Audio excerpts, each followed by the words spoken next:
All right, we're live. We're recording. Yo. What's going on, young James Boogie? How you doing? How you doing, sir? I'm doing all right, man. I think you need to ask the most important question of the day so we can get the show started. Okay, why y'all going to karaoke without me, bro? That's the most important question in the world, man. It was somebody's birthday. It was Mantra's birthday. Oh, And so I don't get invited to birthday parties. It was last minute. I went last minute. I guess, man. What's the name of this podcast? Thank you. Now let's begin the story. I ain't your average cat. I slap box with lions. Ever since the 5th grade, kickball with tires. Made a mini fortune off a ripped off appliance. Money wanted stove back, hit dog with irons. Boogie need to find God. Shit, dog, I'm trying. That's why I robbed the Deacon house. Man, quit your lying. I did it and do it again and then repeat. H-Town's finest 16 Shots podcast. I'm like, Yes. It is us. It is the 16 Shots podcast with young James Boogie. Hey, y'all, Dub. Tell me how you took it. I'm going to tell you what I meant. And we have a special guest with us tonight. We have Miss Kendra from the Be Salty podcast. Yes, sir. How y'all doing? I'm doing pretty good, Miss Kendra. Why don't you tell us a little bit about yourself, about your platform, so our the shotters can get involved and check you out. All right. Well, I started the Be Salty podcast. Initially, it was just about women. I went through a really bad marriage/divorce. And it was a lot of things that I experienced that I know other women are experiencing. So I initially started the podcast just for women. But once I got to a space to where I was like, okay, I'm healed from this. Like, this is not just a male bashing, I'm stay in this place type of podcast. We've grown beyond this. So let's talk about life after divorce and like how we can actually move forward. In that journey, like I found that men too were in that space, just on the other side of things, you know?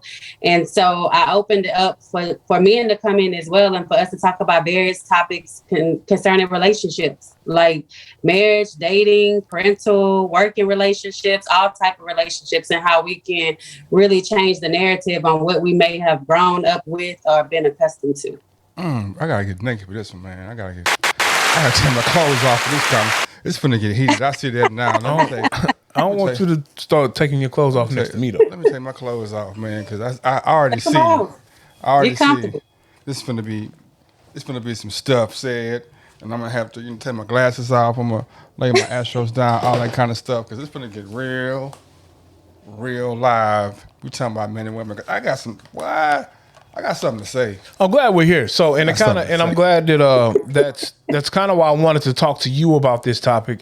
I went and checked out some of your content you have on YouTube, and I thought this would be a great topic to cover with you. We had a person on last week whose platform is it's about the male empowerment for black men and young black boys. And so from that, I had a conversation with a couple of people last week about that. So my first question for you would be, black male empowerment, what does that mean to you in a nutshell? If you had to describe it, if someone asked you what is black male empowerment, what does it mean to you? From a woman's perspective, Yep. It means who I need to be and what space I need to be in the moment I need to be. Okay. That's whatever he needs in that moment. I'm going to empower that man. Or men. It don't have to be in a dating relationship. Men that's in my circle, men that I come across. I'm going to empower you and meet you at that space that you're in that you need to be empowered in. Do you believe in equal rights for men and women? I do. Why? Because I don't think there's a such thing as gender roles. Like, I'm not a gender role person. I feel like that we need to be who we need to be in those moments. Like, sometimes I may need to take the lead.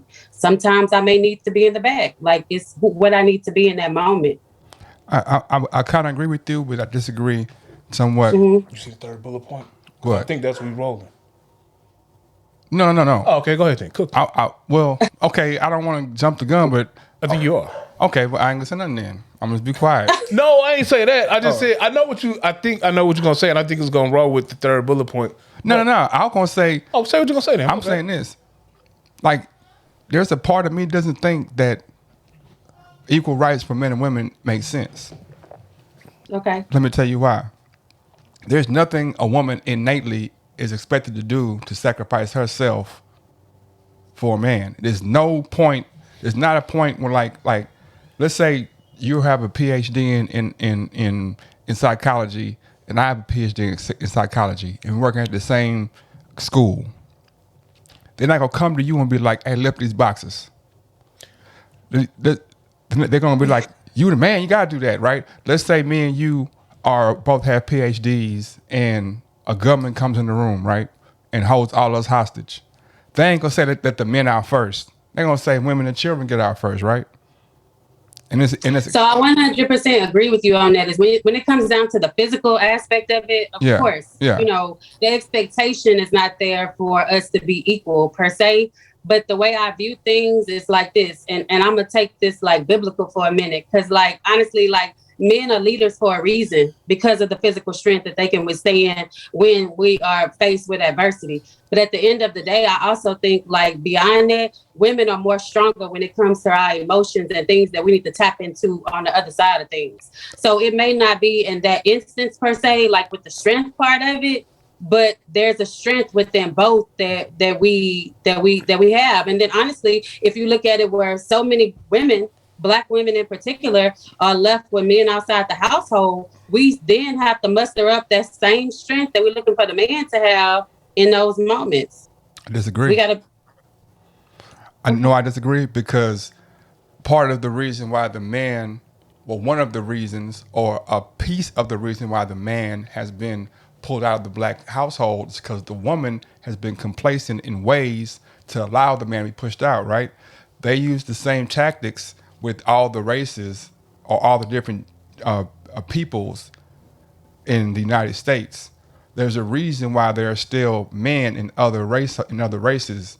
Like it's not like they don't prosecute Hispanics or I'm sorry, Latinos or Asians or non-whites at a higher rate. They have a similar rate of prosecution that's higher than whites, but there's a particular reason why they're still in the home and the Black man is not, because and this is not the woman's fault per se, or I won't say anybody's fault, but the repercussions of slavery and of not have Black people as a whole on a hoarding type of me first, I gotta have it, it's not gonna be here for long type of mentality. So if I come and say, here, man, take this $1,000 or take this TANF or take this so-and-so, but when you take it, he gotta go, you're gonna be more susceptible to say, okay, whereas the others are like, no, I'm not gonna sacrifice this 5 minutes for 5 years. I'm not gonna sacrifice the longevity of my child's upbringing for this temporary fix. It's not a woman bashing thing. I'm just saying that we can't keep saying that women are stronger, men are stronger, because in my mind, I'm like, a man has to be strong in all which ways. You have to be strong mentally and physically, because not only do you have to take the physical abuse that comes with just being a man, but you have to take the mental abuse of like, nah, we all know that these forces are out here against us, but then you'll have a whole slew. Why don't you just be a man? Like, you don't know all these things that's stacked against me. Why aren't you not giving me a chance to why are you working with them? So, all right, Book, so let me ask you a question. Yeah.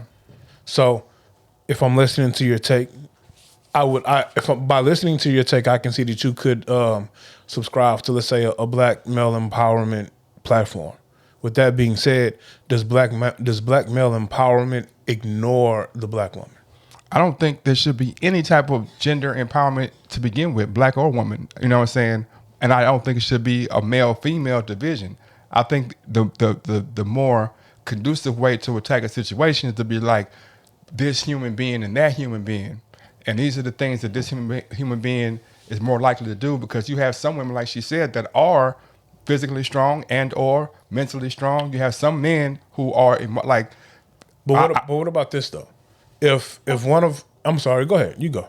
No. I was gonna say so. So when you were saying what you said before, like I wholeheartedly agree with that. I believe that started with slavery back up until when Ronald Reagan became president. They pulled the men out of the house with welfare and things of that. Like all that works together. But it's up to us to get the information, implement the information, and start changing the narrative. So like for me, I can't dwell on that. That's already happened. It's past, right? Yeah. So what are we gonna do now about it? So now I do think there should be empowerment for. I do think it should be separated and then come together. And I say that because the wants and needs that I have are different than a man.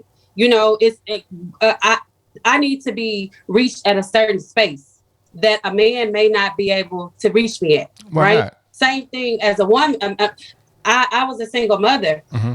I raised my son. If you ask me, I wish I could do a redo. Because I was that mom, like, no, you can't cry, like, be strong. You know, you got to be the man of this house type of thing. And I took away his God-given right to express himself and have emotions. So now he is an adult. He's 26 years old who don't know how to express himself or his emotions. And so I'm constantly trying to reinforce empowerment in him that I just cannot do. He needs a man, a mentor to meet him to where he is. I can only do so much as a woman. I can't meet all of his needs as a man. I'm not a man. Yeah. I mean, I get you. Go ahead, Dub. Say what you got to say. Oh, I was going to say, like, I know a lot of times we say that's one of the biggest issues in our community, the lack of male leadership inside the home. So when I look at a platform that's male empowerment, you know, I would look at it as a platform that's trying to teach these young men in the communities how to be men, how to add them back to that family element. I grew up in a household with both my parents, my mom and my dad. And I think having both elements in the household was key to my upbringing, molded me who I am. You do need both sides, like you said. I do see stock or value in having that platform that is dedicated to black males and young boys, or black young ladies and young girls. And they don't have to butt heads. Right, you can. It's just like saying if my focus area, you know what I'm saying? If I love all sports, but I focus on football. So I'm gonna have a platform where I teach young men who play the game of football how to play linebacker. It's not me denouncing all the other sports or all the other positions on the team. That's just my main focus that I'm going to contribute. And then you have other people who contribute in other ways for the greater good or the one common goal. So that's why I was wondering if you felt like the black male empowerment would ignore the black woman. So do you feel that way? You don't feel it ignores the black woman? No. Yeah, I don't, me personally, like, so to me, I feel like we can't have sensible, and this is not us, I'm just talking about just as a diaspora or however you say it. We can't have conversations and not be realistic. Like, we can't be like, oh yeah, man, it could be. What you mean by that? That's what I'm saying. Yeah, this can be, it could be, but let's talk in realistics, right? I had a conversation this morning with somebody, and they were talking about I don't want to go there. Anyway, I'll stay focused.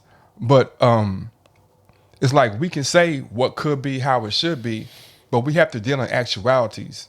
The conversation we had was about alpha males, and it's like, well, and the guy was like, well, you know, somebody who the majority of people naturally gravitate to and think, and he's a natural leader. And I had to break it down. I was like, bro, no such thing as a natural leader. That's few and far between. Most of the time, somebody's taught that skill to be a leader, or they're trying to be a leader. And we don't want them. We all know that majority rules is not only the worst, but probably the most inaccurate way to do anything, right? So when we're talking about having something that's specifically for one thing, saying that I'm here to empower this side of a situation, or empower this side, the only way to make that thing be viable and make sense is to have women in there. It has to be women 100% involved in the making of that. It can't be males, or it can't be just women. But black men, you have to find a happy medium. Like, you can't have, so it's like, if I have two people that may be weak in a sense, right? Yeah. Let's just say I have a woman that has been wounded, and I have a man that's been wounded, right? Yeah. And they come together. Like, it's kind of like, how are they going to empower each other? Exactly. You know, so my thing about it is, if I have this woman and I do the work to get healthy, to get healed, you know, now I'm showing, okay, I can show you how to operate now that I'm in a healed, healthy space. I need that man to also get that same type of work done, do the same type of work, do the same type of healing, do the same type of things that are necessary to be conducive for a healthy union. Yeah. Like, it's like, okay, let me put it to you this way. So like, for me, I'm an alpha female that knows how to soften up in my femininity when my man comes into the room, right? I know how to come down and allow him to be where he needs to be, right? I feel as though I cannot, if I wasn't in tune with the strengths and power and everything that I needed to be, there could be some type of intimidation when it comes to this man. And I could butt heads, and he'd be the alpha male and I'd be the alpha female, and we butt heads because we both feel like we're equally the same, right? Not, and when I'm saying that, I'm not saying that we're not in a relationship, we're not the same, but I'm saying I know how to come down and allow that man to lead. That's what I'm saying. And so how could I be this way if I was constantly working just with I'm mixing it together. How could I be strong and understand the way I need to act in this relationship if I didn't get fed by someone with the same type of role? That's what I'm saying. I need to have my own role with the woman and then come with the man. I don't want to just be with the man all the time. Do you get what I'm saying? The empowerment piece, as far as empowerment. I get it. I need my women empowerment, and then I can come together and I can get in tune with them being empowered together. I don't know though. No, but Bug, you're looking at it from the standpoint that the empowerment is going to omit one. No, I'm not. What I'm saying is this. What I'm saying is that let's make it. Let's take men and women out of it, right? Let's talk about cats and dogs, right?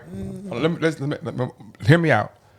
You got 100 cats over here on A Street and 100 dogs on B Street, and we have to pass or on C Street. We got to all work on B Street, and us cats and dogs are not getting along.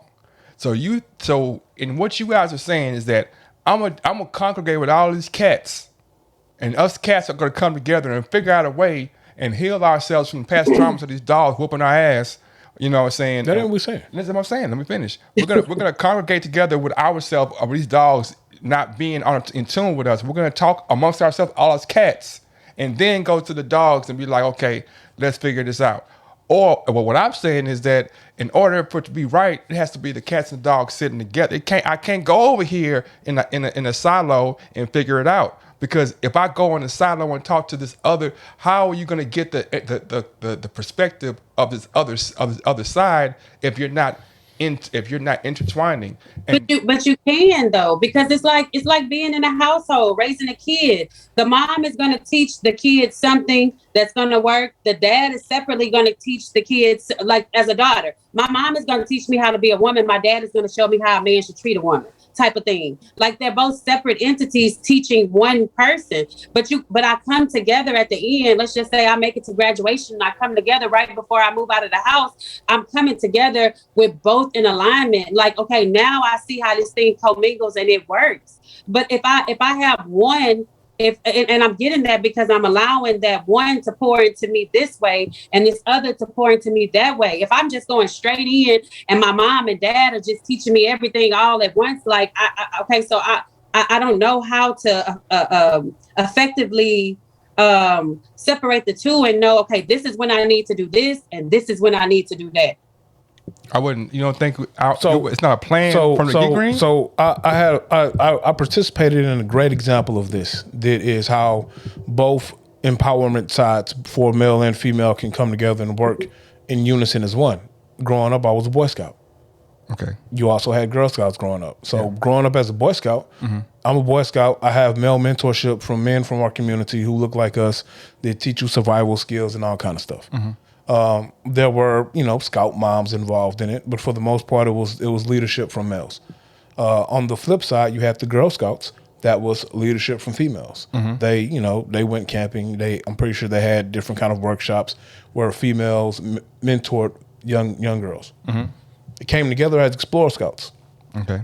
As Explorer Scouts, you were slightly older, and Explorer Scouts were a mixture of both males and females, both male mentorship and female mentorship that are mingling with both male teenagers and female teenagers. And so it's all the values that you learn separately put together, and now you work in unison.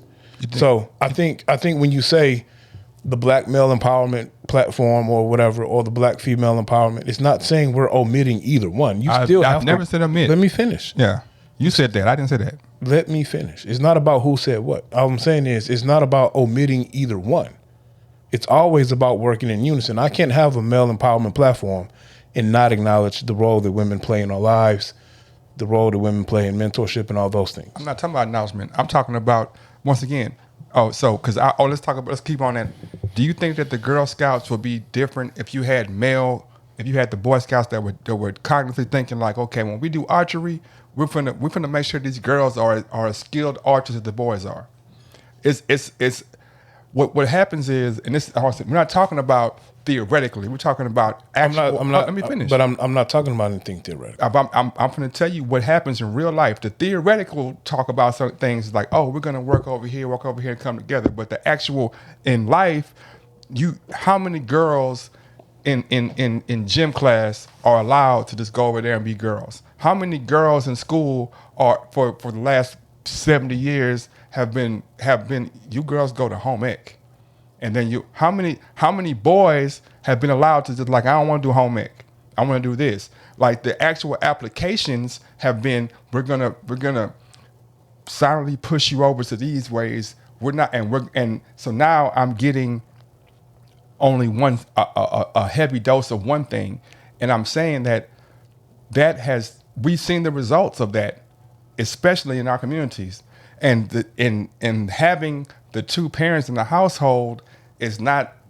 I mean, I'm just saying I'm not saying that we're gonna be like, when I'm a male empowerment, I'm omitting women. I never said omit. I'm just saying that I'm saying you have to have women in that room with the men when we're talking about male empowerment. I have to have men in the room when women are talking about female empowerment, because I can't come up with an idea about you without you being there, because that's my idea of you, not what you really are. I'm just having a idea of what I think or what I believe. But if you're sitting right there with me, I don't like that, or this I do like that. My mother wasn't always. Have a transparent moment with you for a moment and tell you, since you're saying real life, yeah, right? You keep saying real life. Yeah. Let me tell you why I feel as though there needs to be a separation and then there needs to be a coming together. Mm-hmm. When I was married to a pastor, right? Mm-hmm. And my idea was this should be a good, happy marriage, safe, secure, and all that, right? Mm-hmm. This man not only physically beat me. When I say beat me, whipped me with a belt 47 times one time. Mm-hmm. Blood shot my eye one time. Several years of this, right? He emotionally, physically, spiritually, and mentally abused me. Mm-hmm. Okay? When I came out of that marriage, I could not receive from a man unless it was probably not even Jesus Christ. I could not receive from a man, mm-hmm. period. I felt as though all men were somewhat the same. He was a wolf in sheep's clothing, mm-hmm. right? Mm-hmm. It was no way possible that I could have ever sat in a room in any type of empowering of a man and received anything. Yeah. This was a moment that I could only receive from a woman. There's a time where it has to be separation. And then there's a time where you can come together. Like there has to be a time to where I feel as though people in their own individual traumas heal before they can move forward to come back together. I agree. If we're talking about traumatic experiences, I totally agree. But if we're talking about, and if you think about it, most of us have all had some type of trauma, so we're all dealing with traumatic experiences. I mean, yeah, yes. I mean, on some level, yeah. I believe I understand, but I still feel like, and like I said, speaking of real life applications and And first off, I apologize that you had to go through that, and I apologize that you had to that had to be your experience with men, whether they're a pastor or not. Period. But I think that my end goal or my end, because I see it in so many, like I see it daily. I see it daily, not just in my everyday life, but in my work. And now I see how this sector, these women are ignored in some ways. These young women, these young men are ignored in some ways. Like you said before, you have women who telling men how to be men. And what I'm saying is, it's not, and what happens is you have hurt men telling men how to be men. You have hurt women telling men how to be men. You have hurt women telling women. You have to have a room full of people, like you said, who have done the work, who have healed, or are in the process of healing, talking together. When we work in silos in any aspect, most of the time, you're gonna have to come back to the group. But see, I don't think that's working in silos, and I don't think that's when my idea and what I've done in the past when it came to mentorship and being a mentor in these exact situations was you had a group of people who have been hurt, who have healed, and we're trying to show other people who look like us, whether if it's people of color, whether if it's young men that I'm mentoring, how to deal with these type of traumas, heal from it, how to actually treat young black women. So I've been a mentor where I've actually did the work where I'm showing young men how you should treat young women. I got the mentorship from older men in my life who were mentors who I physically saw stayed with their wife. They did that. Mm-hmm. Look, I learned many lessons around my grandfather and my father when my mother and my grandmother wasn't around. And I've learned many lessons from the women in my family as well. And I've learned many lessons with them both combined. So I think when you're dealing with a group of people who are healed and they're trying to promote healing, you know, they're gonna do those things where to work hand in hand once you're able to sit down with the opposite sex or the opposite person. Yeah. Hey, so I guess the next question will be, is black male empowerment just another form of male privilege? I don't think so. What do you think, Boogie? I think it's an opportunity. I think it's an opportunity for everyone. I think it's an opportunity for us women to show men how we feel about them. You know, us as women are always going to different empowerment type of seminars or conferences or things of that nature. And so I don't look at that as a privilege over the man per se. So I wouldn't see it as, you know, black males being a privilege over the women. It's just an opportunity. Gotcha. What do you think, Boogie? Is black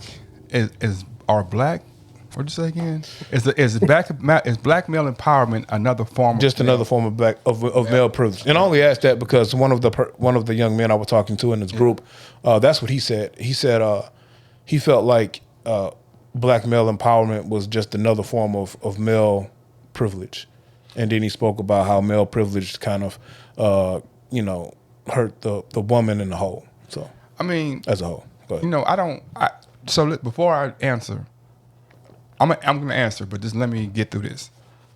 I think that the conversations that we have and the way that we speak on them, it has to be from a place of reality and understanding, right? Not saying that y'all not being real or not. I'm just saying in the diaspora, right?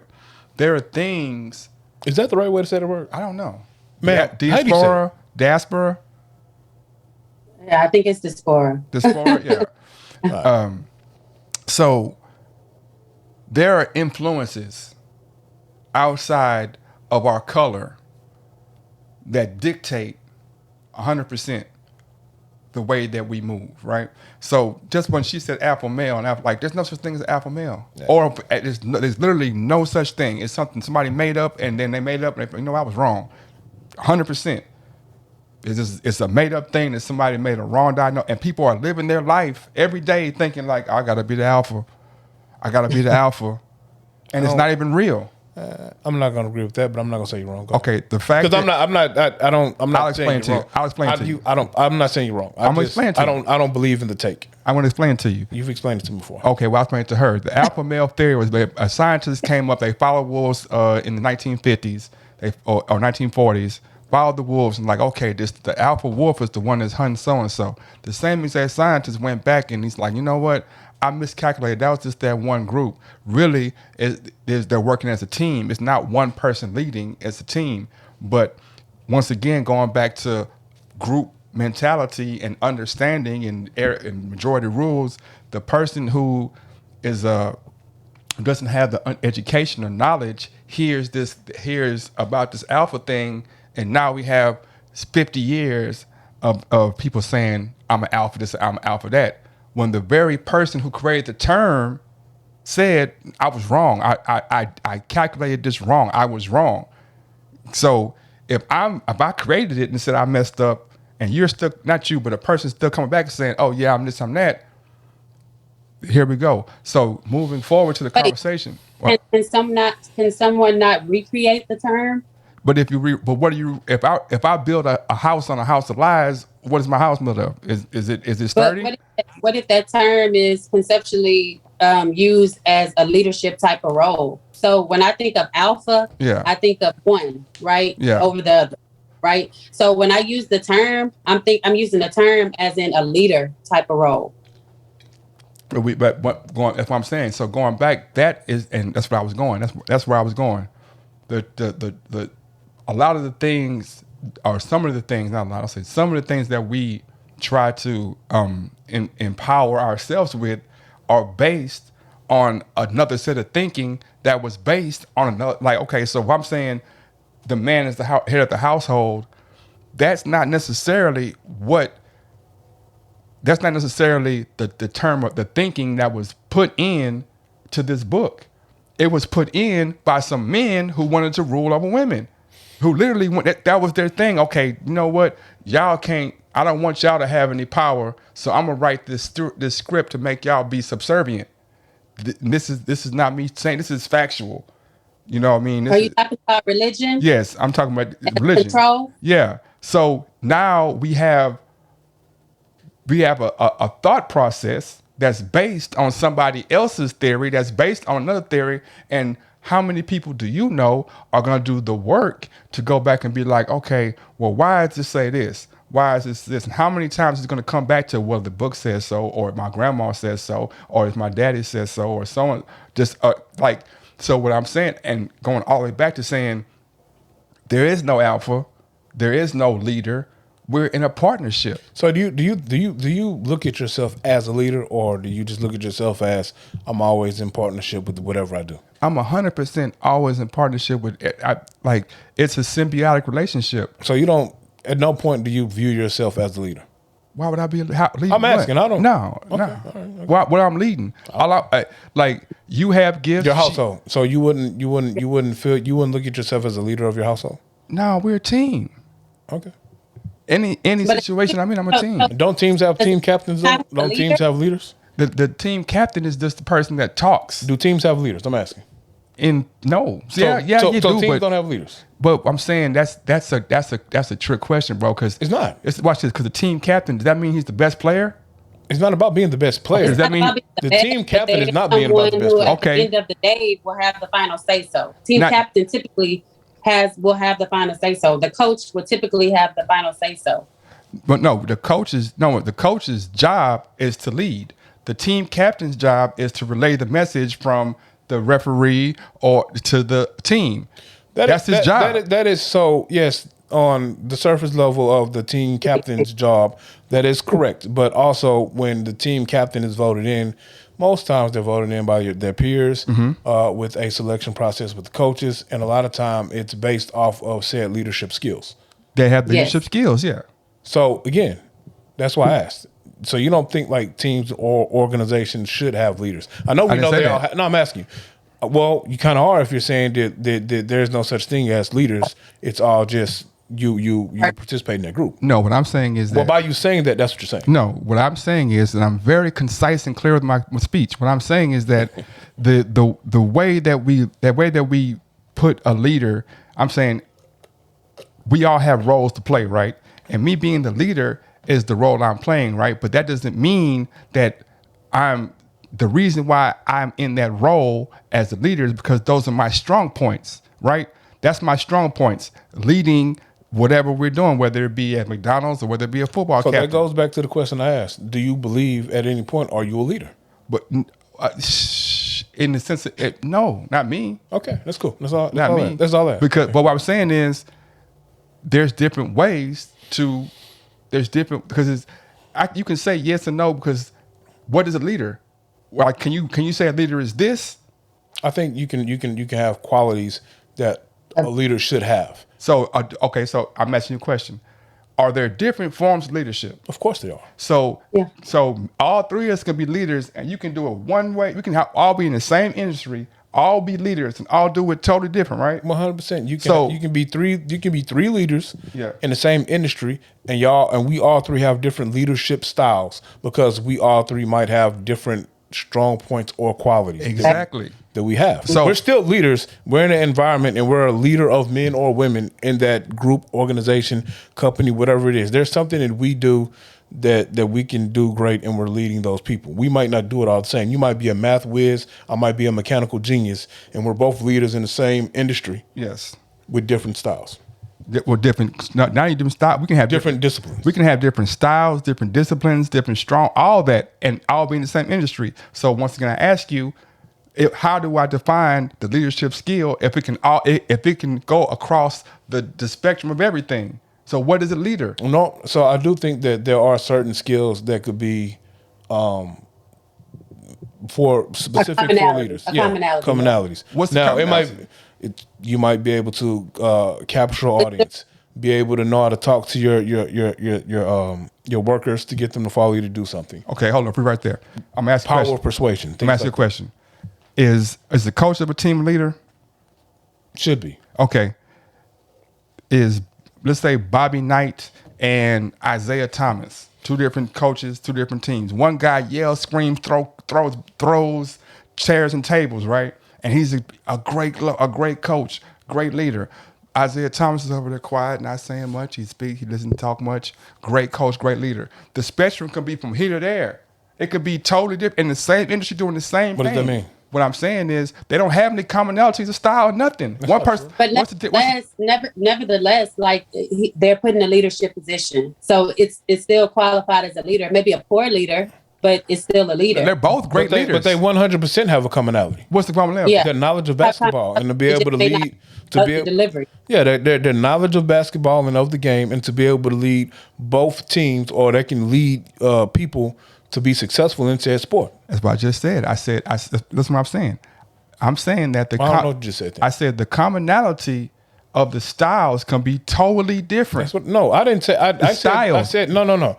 I'm not arguing that. I said the commonality is that they both have knowledge of said game and can lead players to success. That's the commonality. Now, how they do it is the difference of the leadership style. So I ask you again, if you are a volatile, loudmouth person that gets to screaming and yelling and calling people motherfuckers and all that kind of stuff, and I'm a quiet, low key, and you win the championship and I win the championship, so what's the leader? Because you did it one way that's totally over here that I could be like, man, why you cussing them kids out? And I did it one way, and I let my kids go wild and crazy and you're like, how come them kids are unruly?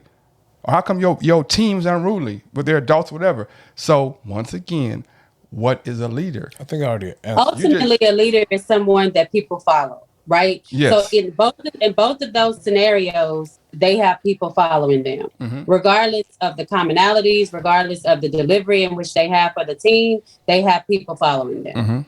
You said that you are not a leader, that you are within a partnership. Always try to be. Because I feel like that I might have 20 years of expertise in this right here, but that allows me to be able to allow others to have what I have. So they always say, you're always training the person under you to be in your spot, and the person of you, and we're all building each other. If we're all building each other, just because I got here first and know more than you, that doesn't put me in a position over you. It just puts me in, I know more than you, so okay, I'm gonna let you lead me to your spot. You lead me to my spot. But there's a partnership because I want you to grow, you want to grow. We're together. We're doing this together. We're more partners than, coach, teacher. And the most successful businesses or most successful situations most times are when there's a symbiotic relationship between the workers and the boss. In any, however you want to put it, whatever words you want to put on there. But it's symbiotic more than it is, okay, you guys follow me. That's why I'm saying the alpha male theory or the alpha theory is crazy to me, because it's like, if you're saying people are following you, man, we've seen 1,100 examples of that following being the worst thing in the world. Donald Trump is a fucking alpha. If you want to say what alpha is, that's Donald Trump's alpha. People follow him. So now we're going to call him a leader? No, he's not a leader. Nevertheless, like regardless of what your viewpoint is on him, he was a leader. He was a leader. May not have been a good leader, but he still was he was put in position of a leadership role, right? I personally believe that in my relationship there is a partnership, but I do believe that my man is the leader. I do believe that at the end of the day, I have strengths, he has strengths, we both have weaknesses. He leans on me for my strengths and vice versa. But at the end of the day, I'm gonna follow his lead. Gotcha. That's cool. I feel your point too, Bug. You made some good points, so I don't want to say that you didn't. You made some good points as well, so I understand both parts. Yeah. I guess all right, we're almost done. I don't know how much time you have. I don't want to take up your whole night. So look, let me ask you a question. Do you feel the black woman gets enough support from black men in our communities? That's tough. So it just depends on the situation, really. I mean, it's hard to say. I feel like I heard it a lot with the Meg Thee Stallion and Tory Lanez situation. A lot of people were coming out and they were saying you got to believe black women at all costs, regardless of the information that you're given or before you can even get information, because there are a lot of people, and for good reason, that they feel like that the black female out of most goes through a lot of drama. Not drama, but trauma, things like that. I do believe that. I do believe that we go through a lot of trauma, but I also think that we as black women sometimes unconsciously, we become mothers in relationships, if that makes any sense, and I feel like that when that happens, we take the ball out of the man's hand, and we need to be able to give the man back the ball, allow him to make the shot. Right? He's not going to always, make it. He's going to have, we need to allow the man room for mistakes. And so I think because we don't do that and we're always so hard on the black man steps away, from us. That's really what I think happens a lot of times. And then we're going to this man saying, I need a man that's going to do this, and this. And the man is saying, no, you want to run things, run it. Like, I don't want to be. And that's where I actually think that alpha woman that he was talking about, that woman that wants to be in leadership, but don't want to be in leadership. Like, I want a man. I hear as black women say, I want a man that's going to lead. But then when you get a leader, it's like you still want to lead. Yeah, I've seen a couple of examples of that where it kind of messed up the actual family element. Yeah. Because you had two people fighting over position, opposed to, a relationship is give and take. You're gonna have to give a little to get a little, and I think in the long run, if you don't have that setup where we give and take, and maybe pick someone who's strong enough to lead. It might not be the male. Maybe the strong enough person to lead is that female, and me being the male, I have to be able to say, you know what, you might be a little stronger with these skills here. Let me follow your lead, or vice versa. So I feel that. I don't know. I'm thinking of what y'all saying. I've always been so intellectually, I'm strong. I would probably say emotionally, I've been strong along a lot of the way. In my relationships, I have always been the person that was like the stronger person. Like financially, I've always made the most money. I've always kind of been the person to kind of hold it down, right?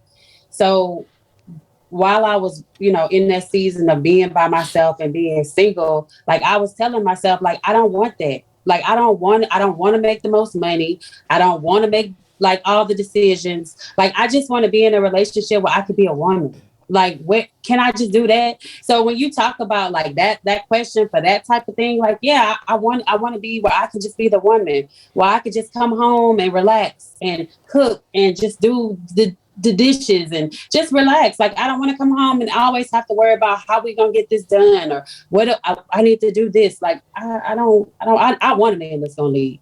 Well, see, this sounds to me. I'm hearing. I'm listening. I listen strong before I speak. I try to, at least sometimes, most of the time, or sometimes. But if a man comes up to you and says, if a man says, man, I don't want to go work a 9 to 5, like the conversations that, and this is what I always get trapped into and whatever. Let me ask you a question about that, though. Oh, I ain't finished. I know. Okay, go ahead. Ask me a question about. I ain't finished about. Man, why you sound salty about it? Because it would be salty, nigga. That's what it say. I'm saying, I wanted to, how you be stopping me? I just wanted to ask you one question about you. You do. Okay. I just want to record this, you know that, right? Oh, here you go with this bullshit. You know what I'm saying? All I want to ask you a question is, when you said as a man, and I'm assuming you're not speaking to yourself, but just like as a man, I might not want to work a 9 to 5. Yeah. Would you be saying you don't want to work a 9 to 5, a traditional job? You want to be an entrepreneur or something like that, or you just saying I might not want to work? What I'm saying is that the conversation, the entire conversation is it's not a fair conversation. Because we would say, like a woman can say, I just want to be a woman and I just want to come home and not worry about XYZ, right? Well, I can say I just want to be a man, though. But what I'm saying is, but then the connotation when you say that is like, oh, you're not a leader. No, like that's so to me. What does that mean when you say I just want to be a man? Yeah, exactly. See, that's what I'm saying. What's the man? I would ask that question. I would have to answer that when I say I just want to be a man. Then I would have to answer what that means to me. So with that's what I'm saying. Let me finish. Yeah. So in both cases, even if you have a woman who comes in the house and says, "Hey man, I just want to be a woman in a relationship," then you would have to also have the conversation with her to figure out what that means to her, because everybody are different. So in all of this, you have to. The communication is the key. You have to be able to know what either person or either party of the relationship, what that means to them. So, like, prime example, if you ask me, if I come outside, I just want to be a man, and you say, well, what does that mean to you, Aaron? Yeah. Well, I'll let you know. You know what? I want to be a man. I want to be able to come home, be the leader of my household, take care of the bills, take care of the important things. We talk through whatever we talk through whatever decisions we're going to make. Yeah. I want to be able to talk about it. I don't want to be surprised. I want to come home and be surprised. I don't want to come home, you got to bring the car in the driveway and we ain't have a conversation about it. Yeah. As the man of the house, the leader of the house, let's talk about it. Let's see if we're, financially here to make that decision here. Boom. Can we take on this new added expense? Things like that. It sounds like control to me. It's not control. It's not. How is it control? Let me explain it, because how is it control? Because I'm saying, you telling me that I'm not picking on you. I know you're not. I'm saying this. If you telling me that I want to be able to control when they can buy things, or I don't want to be surprised by when things are bought. I want to be the head of the household. So if something is bought, I need to know first. So like I said, and maybe I should have clarified. Yeah. That's why I made the example of a car in the driveway, a big ticket item. Yeah. I think if you're married, or if you don't believe in marriage, but you and your partner live a lifestyle together, your finances are intertwined. It's going to happen. Yeah. So with that being said, I'll buy one. No, I feel like if our finances are intertwined and we're in this for the long run and we know we have a budget, I think if you want to make a big ticket purchase like a car, we should have the conversation. But the conversation. You know what I said, though? Listen, the conversation, you said if I want to buy a car, right? No, I said if we can afford a car and I want to buy one, I buy the car, and you come, I got in the car, we need one, boom, and we good from there. We're gonna have a conversation about it. You do have. I believe you do have. I believe you do have to have the conversation. That's what I'm saying, though. If we can afford it, if we can afford it as a couple, and I go on a Monday, it's like, man, we can afford it. We got it. This is a $10,000 car. We got $70,000 in the bank. I bought a car. Okay, cool. We didn't need it, and I ain't gotta tell you that. So it works both ways for you. So you mean to tell me you can come home from work, and you got 70 bands in the bank, and your partner, brand new car sitting in the driveway. And we spent 10 bands on the car. Well, I'm not putting a number on it. I'm just saying. I just told you. I'm telling you, if we can afford it, why does it matter if I tell you or not? I made this distinction. And once control. I gotta know about it. I think it's communication. But why does it matter? It does matter because it matters. If we can afford it, why does it matter? Because we're in it together, though. Both putting money into a place. If we both put in money into a place, but then you make a decision to delegate where both of our money is going, even if we had enough money. If I'm saying, so once again, if we have enough money, why I give a shit? Why do I care? Why do I give a fuck? Anything can happen. You got to plan. You got to plan for all these If we can afford this, I don't give a fuck. If we can afford this, I don't give a fuck because I trust you and we're a partner. So if once again, let's put it in the form of teams. If I pass the ball to Dub and Dub can shoot that hole, I don't give a fuck if he shoot or not. He don't have to give my permission to shoot. Yeah, and vice versa. But even if we're a team, but even if I'm on a team, I have to play within the game plan. If you wide open, shoot that hole. Nigga, we trying to win. I have to play within the game plan. And so hear what I'm saying. If you open, nigga, if that's the game plan. No. The game plan is to win. I understand. We're not gonna deviate from winning to follow a plan.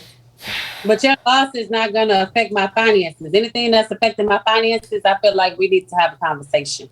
And that's why I say partnership, because there are things that I might do or you might do that you might have foresight but beyond me, or I'm just being 100 with me.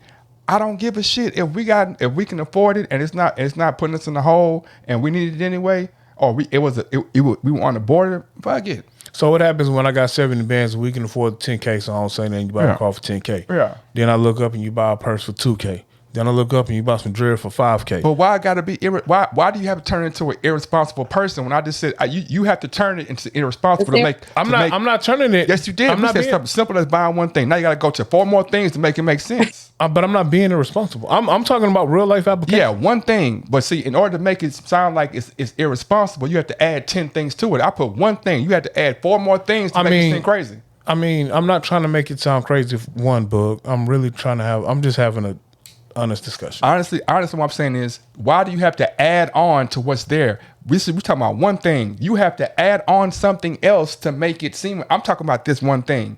I'm not this person's irresponsible. They bought a car this one time. If I bought a car, yeah, but I got 60 bands left in the bank and I want a $2,000 purse, technically I'm not being irresponsible. But why are you adding the purse on there? Because I'm just it's an example of these things happen. No, but you're adding a purse because buying a purse. Let me finish. Buying a purse makes you irresponsible. Let me finish. I'm asking you. Asking you. But we're not talking about that. Let me finish what I'm saying. Well, we are, because you said what I'm saying. Let me finish what I'm saying. All right, go ahead, bro. We made one purchase. I was talking about this one purchase. Right. And in order to make that purchase seem like it's irresponsible, you got to add a what if, maybe so-and-so. Why are you adding a what if to a what if? Let's talk about this one thing. Don't add nothing else to it to make it seem, to sway it one way or other. We're talking about this car, this one thing, this car. Okay, we bought the car. We can afford it. It's good. And it's all she did or he did was buy the car. So now you finna be like, what if? That's all we did. Well, actually. So let me ask you this then. Scratch the car. But I did see some shoes that were like $7,300, right? Yeah. So, and I was like, oh, these shoes are nice, but definitely not gonna spend my money on that. But what if I was in the same situation that you're speaking of, and I went and I spent $7,300 on some shoes, right? And I did not talk to you about it.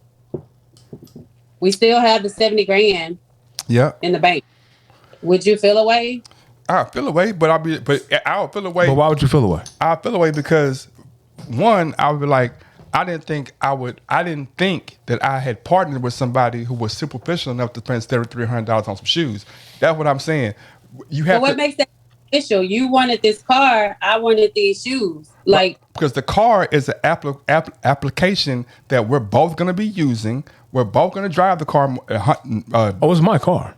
So now you're not gonna drive your wife's car. See, you gotta talk crazy or make it sound crazy for it not to make sense. I'm just wanting to that's talk not about crazy though. with this How car. you gonna have a wife and not drive your wife's car? That's not crazy. Miss Kendra, is that crazy? Because I didn't drive my ex-husband's car. And he wasn't a good person. You see what I'm saying? Well, time out. Dominique. You see what I'm saying? Whoa. Let's keep it a buck. The only reason why Dominique drive my car is because I have to buy her another car. Dominique would drive your car, whether you had 12 cars or one car. She would drive any car that she wanted. True or false? False. Yeah, but I could have driven. You would tell the her car. you can't drive this car right here. 100%. Why? Because it's my car.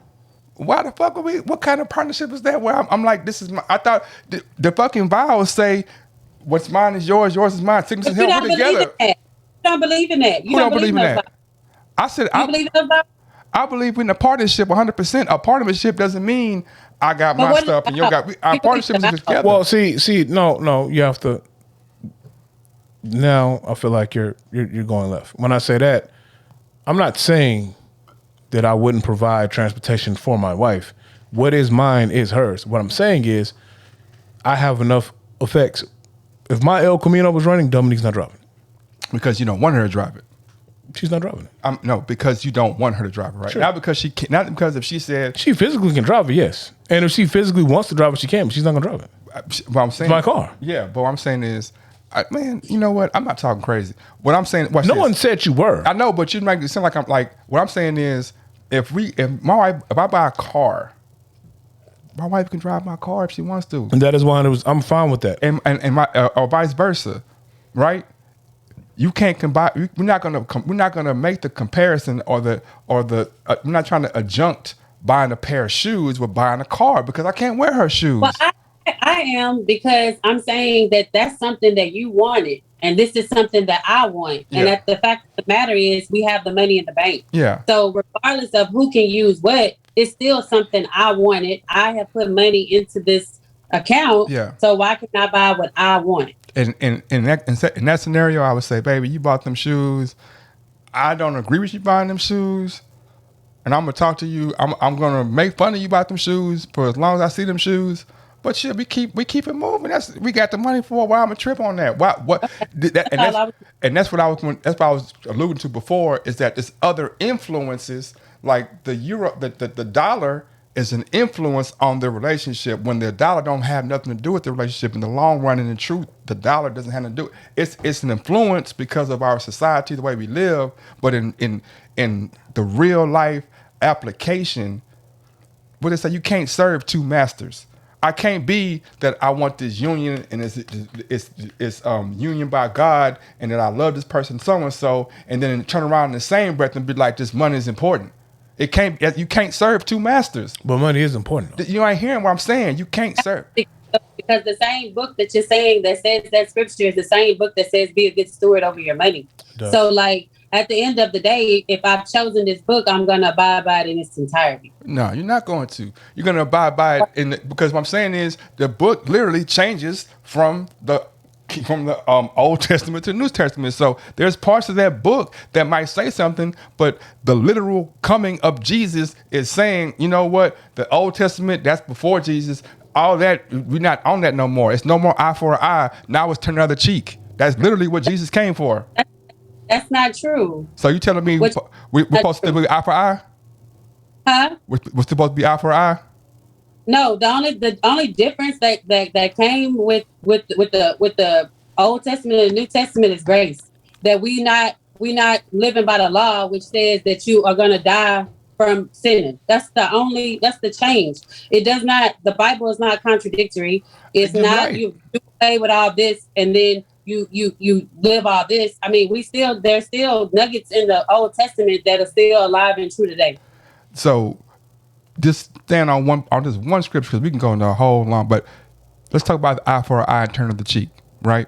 Let's talk about that, right? Just stay on those two, right? To keep it simple. Eye for an eye is Old Testament, right? Correct? Am I right? Let me pull that up because eye for an eye. It's 100% Old Testament. You can look it up and see. I know it is. I don't know if that scripture is that literal, eye for an eye. But go ahead. It's eye for an eye. If somebody take his eye, whatever. I mean, I don't take the Bible that literal because it also told a tale about someone living in a well. So I understand that the stories inside the Bible are parables did allow you to learn how to live your lifestyle. Well, watch this. If you want, hold on, let me finish. Even if you say that, the eye for the eye is saying that tit for tat. If you talk to it as a parable, it's saying that if you do this, make the region equal, right?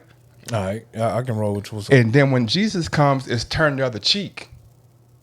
Yes or There's no? no turn the other cheek. That's what I'm talking about. There Where do you is. the other cheek? Man, I've been drinking. So what's the do you know the actual that's scripture? what I'm trying to think. Look it up? I'm trying to think of. But literally, Jesus' teaching is turn the other cheek, non-violence. That was his teaching. Or That's tell not me so. wrong. Tell me what Jesus said. If somebody hits you, you hit them back with the same fervor that hit you. He's not saying that you hit them back that way. He's just saying extend grace to people. And then if you extending grace to people and they continue doing what they're doing, then you dust your feet off and you leave them alone. What scripture says a disrespectful tongue deserves a disrespectful ass whooping? Is that a scripture or my grandma told me that? I think that's your grandma. Your grandma told you that. Oh, okay. All right, so look, Miss Kendra, I'm not going to hold you too much longer. We already an hour in. This has been a great conversation. I got to put my glasses back on. I'm not blind. Hold on. Okay, so yeah, that's what I wanted you to do. I also wanted you to come on because I actually saw an event that you have that you're going to be doing here, I think in a couple of weeks. Give us some information on the event if you want to, how we can participate, our listeners, ourselves. And then from there, I would also like for you to let our listeners know where they can find your content at and how they can support your cause. Okay, absolutely. So what I'm doing is I want to create a holiday for men. Like I feel as though when Father's Day comes around, all men are not fathers, first of all, but men are not celebrated enough. So I actually have petitioned for this to be a holiday actually on the calendar and celebrated worldwide, nationwide, however you want to say. So February 25th will be the actual day. It's going to be called Best Man Holiday. It's an opportunity for us women to reciprocate the way that we feel about the men in our lives, that they feel about us. So to pour into them, to empower them. We plan on having this evening be with, some pampering as well. But we're encouraging all men to attend. But the ladies, this is how you can get involved. We're asking for donations of $40. That donation will allow you to invite a man or send a man with an invitation. And you can come as a volunteer. On this evening, we're going to provide food, entertainment, and some pouring into the men. So it's something I'm really looking forward to. Again, it's February 25th. You can find that content on Facebook and Instagram. On Instagram, it is _be salty _ on Facebook. It is Be Salty. I do have a private page. You can also search it by Be Salty on Facebook. And that's for men and women. And we do conversations every day, all day about what we're talking about right now and everything else. There's nothing off the table because we do believe that in order for us to change the narrative, we got to talk about the narrative. So we have constant conversations. We do meet and greets every month where we get together and just hang out with each other. But you also can find me on YouTube at The Real Be Salty. I feel like I'm in that group, Billy Salty, because I always get the You got to be invited. I think I'm in the group. You get the question of the day? I'm trying, we out here in the middle of nowhere, so my phone is acting funny. I'm in Cashmere Gardens. I ain't in the middle of nowhere. See, bro, you ain't got to tell people everybody where you at, man. I was trying to keep it. Who's going to pull up on me? I don't know, man. If they do, they got a surprise for them. I'm almost 100% sure I'm in that group because I see it all the time. I'm like, be salty, man. I thought it was going to be a little saltier, you know what I'm saying? To be honest with you, it's not really salty. I mean, it's salty, but it's salty in a good way. I wanted to ask you that because Be salty actually means it actually comes from us being the salt of the earth. Okay, yeah. Let me know. I was going to say I knew it had to be something because I heard Courtney, and Courtney told us that one night that she was on the panel or of the pod, and I was like, "Be salty." Yeah, Courtney a little salty, but then mercy people, bro. But then I went to YouTube and I'm like, there's nothing salty about this conversation. It's a cooler conversation. I think you had Kenneth on and you had a chef on, and it was a cool conversation. So I was wondering what the Be Salty meant, and now it makes perfect sense. I'm sure I'm in that group because I get the notifications. There's always the question of the day, and it's really, I don't know how to respond to some of this stuff because it's like this is not. I don't know if it's like a trap. I'm like, this is not really salty. It's a trap for you. So, I feel like I was just about to say it might be a trap for you, but don't feel like it's a trapping for anybody. Like you go in and be yourself. And then the salty part of it is like what I like to say is season. I like to say we have to season the world, right? And so that's just sharing your experiences with people, like letting them know, like, hey, you could get past this. Like this ain't the end. This ain't it. I'm really, I have two. Before you go, I gotta get this off my chest because it was two things that really just chapped my heart. First off, $40. You know how long men have been getting assaulted for the $40? Like $40 is like $40. That's all you got for this day. $40, and now and then it's in Black History Month, the 25th of February. So. First of all, that was my idea, like to do it in Black History Month because I feel like it allows us to be able to celebrate men, and particularly Black men, in Black History Month, right? Okay, I got and then the $40 is just a donation for the women to do. Like, I'm hoping that women will not feel like that's too much, or do they? You feel like they can give above and beyond $40? You know what I'm saying? Well, how much money do you normally spend on a typical date, Bug? On a date? Typical date. How much money you normally spend? Man, probably depends on the relationship level. Now, be honest, because I know the type of restaurants you like to go to. See, there you go with that fake narrative, man. No, I said I know what type of restaurants you like to go to. What I go to. So you like a nice, maybe seafood restaurant, a steakhouse. I don't eat seafood, bro. I said seafood or steakhouse. I probably go to a steakhouse. Hey, they sell seafood at the steakhouse. Your girl might eat seafood just because you don't mean she don't. I'm honest and upfront with most people, with almost everybody. They know what I do like, what I don't like, what I am gonna do. Role play. I'm your girl, bro. I like Papa Do's. Take me to Papa Do's. I don't care if you don't eat seafood. Look here, I really do. I'm a cheap date. I don't need. I'm a very cheap date. You would probably spend under $40. No, because we can go. That's what you was gonna say. Please do. So, like, I tell you this. So, like, my man told me when we first started dating, he said, you a cheap date for real, but we're vegan. We're both vegan too. So, like, I don't eat meat, and I drink a mimosa, and that's it. I'm done. I almost had a don't eat meat joke. You know what, man? Vegan food is okay, man. But if it get cold, it's over, man. If it gets cold, you might as well throw that out, man. It tastes like rubber doo-doo, man. I don't know where to go to eat vegan food because I feel like soul food vegan is overpriced. It is overpriced. Yeah. But there's a spot on the south side. It's called Lindiana's. Like, it is so good. Oh my God, it's so good. It's much, yeah. I know some spots. Not expensive. I'm trying to find. I literally get these beef salty, and all of a sudden, because I'm in this west side. Y'all involved in the group anyway. I think y'all have good dialogue. Like, we have various conversations all the time. My dialogue. This is a toned down Boogie, by the way. You get Twitter thumbs Boogie on some Facebook posts. No telling what he gonna do in there. I'm gonna be honest, man. Like I said, this is no cap, nothing on a cool. Like, I feel like people to say no cap, it'd be 100% cap. Not you, but I'm just saying. Go ahead. What I'm saying is, like, when I look at a situation, like, I'm too old to look at a situation on surface level.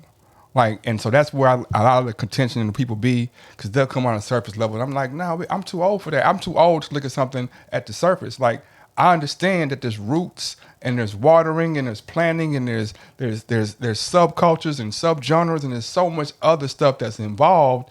And when somebody says, I want to be the head of the household, I think you pull back so many layers, you confuse yourself sometimes. No, man, I know exactly what the fuck I'm talking about, man. How old you are? Me, I'm almost 50. I'm almost 50. That's why I got these shades on, Miss Kendra, because you know how them old niggas be. You know what I'm saying? You know how them old niggas be in the club. I look younger when I take my shades. You know how them old niggas be in the club. They be old around the eyes. I look younger with my shades on. And then he used the Beijing. I don't care because I'm married, and so I don't care about the grays. He used the Beijing, so that's why you don't see no grays. Plus, he ain't got no hair. If he had hair, he'd have more grays, but he can't grow hair no more. I'm gonna tell you, Kendra Mitchell, right? I posted this in my group one time because I posted their DM etiquette, right? Is there such thing as DM etiquette? Simply because these guys come into the group and then they go through your Facebook, they look at all your pictures, they like 200 pictures from when you first posted, and then they go in your DMs, and then they start just going all types of crazy, trying to take you out on a date and do all this extra type of stuff. And when you say no, I'm not interested, why does it get disrespectful? And these old dudes, but I'm just saying. I don't know. Is it the same concept when you was in the club back in the day when we was all in our 20s and you walk by and the little dude on the wall would be like, hey, psst, psst, little mama, what's up? And you'd be like, nah, I'm good. And then he call you a bitch. Yeah, you weren't one of them dudes, Wade Boogie. Have you ever heard me call a woman a bitch in spite? Nah, I've heard us have locker room talk, but I ain't never heard you. You heard me talk, but have you heard me in locker room talk be like, she a bitch or like I don't even talk about women like that. Really, I've never heard you say anything malicious like she a bitch. Yeah, I'm saying I've heard you say, man, fuck the bitch. I've heard that. Yeah, because she did something to me. But what I'm saying is, but honestly, do I sit around and be like, let's say we've been knowing for 20 years, maybe 20, it's almost 20. How many times I've been like, man, me and old girl, or I did this to old girl, or me and like I don't pillow talk. I plead the fifth. I pillow talk? Fifth. That's what I'm saying. Fifth. Hold on, no. If I did. Five. He being funny. I'm saying if I did. Fifth. If I did, over 20 years, I bet you can't count. You can't count on one hand. You probably count on one hand when I was like, oh yeah, me and old girl. Or I might have told you like, yeah, me and old girl. I'm telling you so you can know that's why our relationship. I'm not like, yeah, man, you know I be doing it the same. I'm saying that young James Boogie is an upstanding citizen, and I've never known him to disrespect females. That's what I'm saying. But I'm in that group. I've been in that group. He was just saying to me that, I'm an old guy, so I do this, and this. I'm like, it's these old guys who act like they cannot take rejection. But what it is, and we talked about this last part, like people don't have, like the way technology is moving and the way it's moving so fast that people haven't had time to be, it's not a norm. It's not a norm on social media yet. It's not a norm. People are still acting like it's 1999 and it's not real or it's not tangible. They don't really understand that, like, bro, when you put that on your page, your boss can see that. Your girlfriend, I don't think it's that. I think it's the ignorance where people get on social media and because it's not that real life interaction. Yeah. I can hide behind a keyboard or a phone.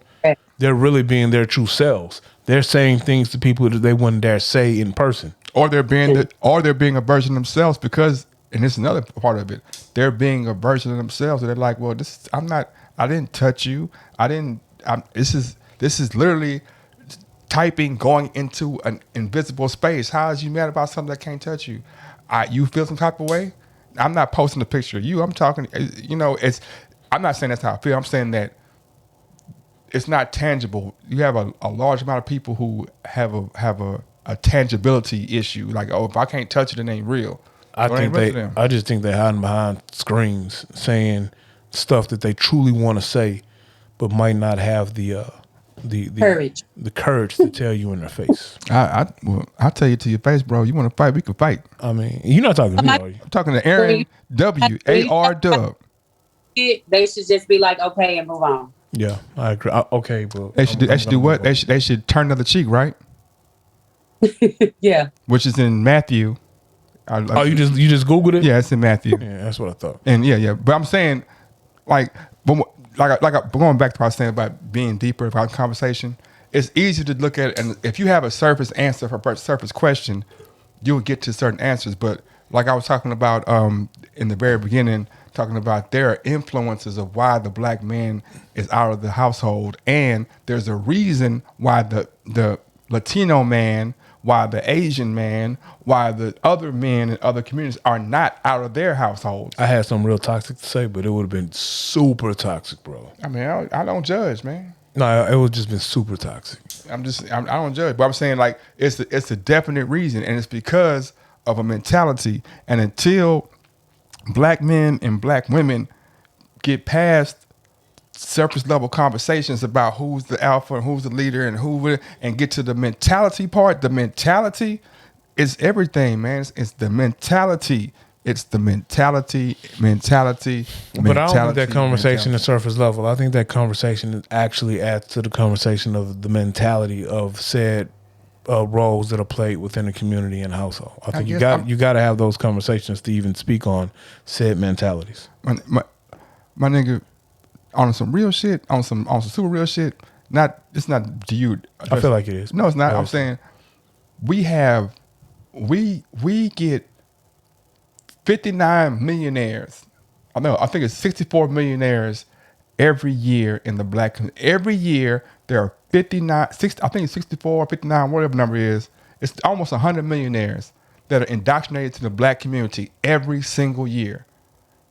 Think about that. For the last 40 years, not 40, let's say 30 years. For the last 30 years, every year, every single year, it's 50 to 60 millionaires that's in the black community, right? Where can I find that at? I'm not questioning you. I'm asking you, where can I find it? NFL.com, NBA.com, MLB.com. Oh, you're saying the athletes are these millionaires? I'm saying, yeah, that's just athletes. Just talking athletes, right? So how can I go to these same set athletes communities and not see the fruition of what they've been given? How is there still the mentality is not there to think like, damn, I done made enough money and just signed this contract to be able to change the outcome of my neighborhood forever. Like I go to Worthing and I go to Yates, I go to Jones, I go to these schools and I'm like, damn man, how many millionaires came out of Yates? How many multi-millionaires came out of Yates? How many multi-millionaires came out of Worthing? How many multi-millionaires came out of Jones? Well, I can name 5 off the top of my head from each school, but then I'm saying, why is St. Mark's? Why is St. Joseph? Why are these schools have the amenities? Why are they finna close Yates down? It's mentality, bro. It got nothing to do with the service conversation about, oh, they got me. It's the mentality to know that shit. If I came out of here and I can make a legacy, I can change the situation forever, but the mentality of the group is not there. So we can talk, you can have all these surface level conversations about this stuff right here, and we can fix that surface level stuff, but we're still in the same situation at the end of the day. So what I keep saying is, it's hard for me to have those surface level conversations when I know that there's so much dirt that has to be dug up so that really we don't have to have the conversation no more. That's just me. That's just how I be thinking. Miss Kendra, it's been great having you on. Do you have any remarks in closing? See where his mind at. So where's my mind at? Because I said on clothing. Are you saying my mind is on her clothing? I just know my shirt. Because my wife is in another room. My shirt is on fire, bro. All right then, thank you. Do you have anything in closing, ma'am? I just appreciate y'all for having me on. It was a good conversation. I hope y'all will be at the Best Men holiday though. What day? 25th. I'm pretty February sure. 25th at 7 p.m. I'm sure your wife will have. I'm pretty sure I will be there. If none of you flying ladies will be flying, I'm pretty sure if she's not flying, I'll be there. What time is it going to be at? 7 p.m. You got something to do? He don't be having nothing to do, but he gonna find her. See, let me tell you how fraud he is. See, I'm saying he finna talk. Let me tell you how fraud he is. So he man. left here the other day and was like, "Hey man, yeah, you know what I'm talking about. We're gonna have drinks tomorrow." I said, "Cool, bro." Damn. No, I said, "Cool, bro.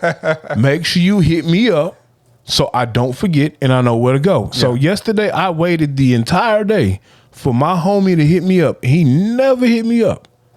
Yesterday was a hard day, bro. Yeah. Oh, okay. Look here. Look. I am responsible. You know what? It's okay. I understand. See, I can't. You can call me whatever you want to, but then when I have to respond, you're like, no, don't respond. I don't want because your response is going to be long winded. We'll have give me 2 minutes. Well, I'm gonna give you 2 minutes when Miss Kendra gets off. Okay, you know what I'm talking about? Miss Kendra. He gonna forget. He gonna change the subject and it's gonna be like, so what's up with the ruckus, man? Join Be Salty on Facebook. It's a private group. But I'm already in there. I just posted just now. I literally just posted. Okay. Well, thank you for your time, Ms. Kendra. We want to have you back on. We would love to come to your platform. So if you ever have a discussion that you want to have two semi-drunken adults on to talk, we would love to be a part of that. Absolutely. All right. Thank you. Enjoy your night. All right. Have a good night. You too.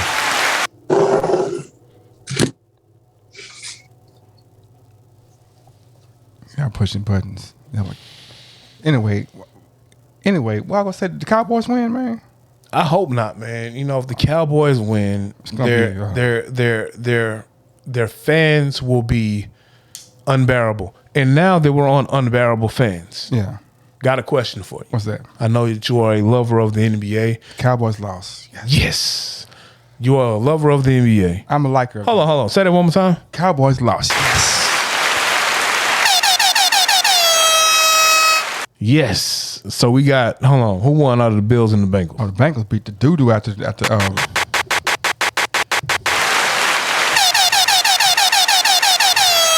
Yes. So we got Bengals 49ers. No. We got Bengals Chiefs again. Mm-hmm. We're going to have 49ers Eagles again. Mm-hmm. Hey, yo, Joe Burrow for president. You know what I'm talking about? Who you think? Do you think that that Pat Mahomes can beat the Bengals on one leg? I don't know, man. You know what?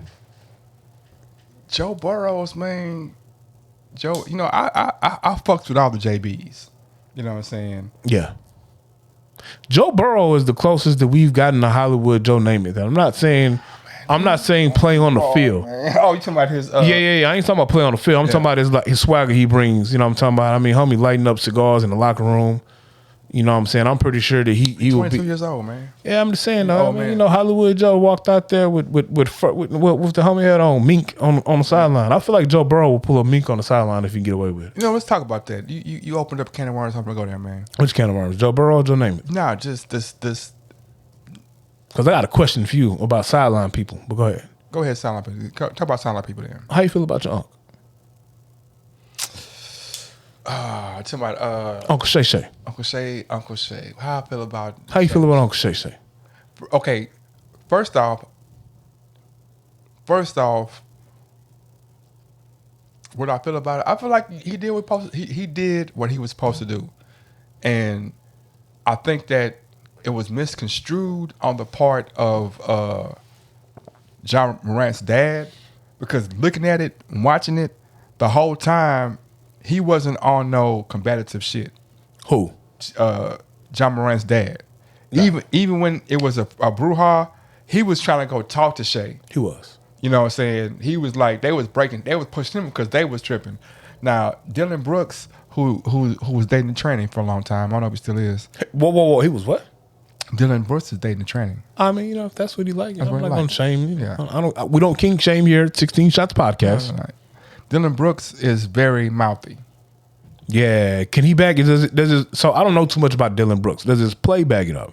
Yeah, all of them. The Grizzlies got a squad. I mean, you know, all Shannon Sharp truly said was, "You too small to hold LeBron." That's what he told him. Yeah, which is some whole shit to say to somebody.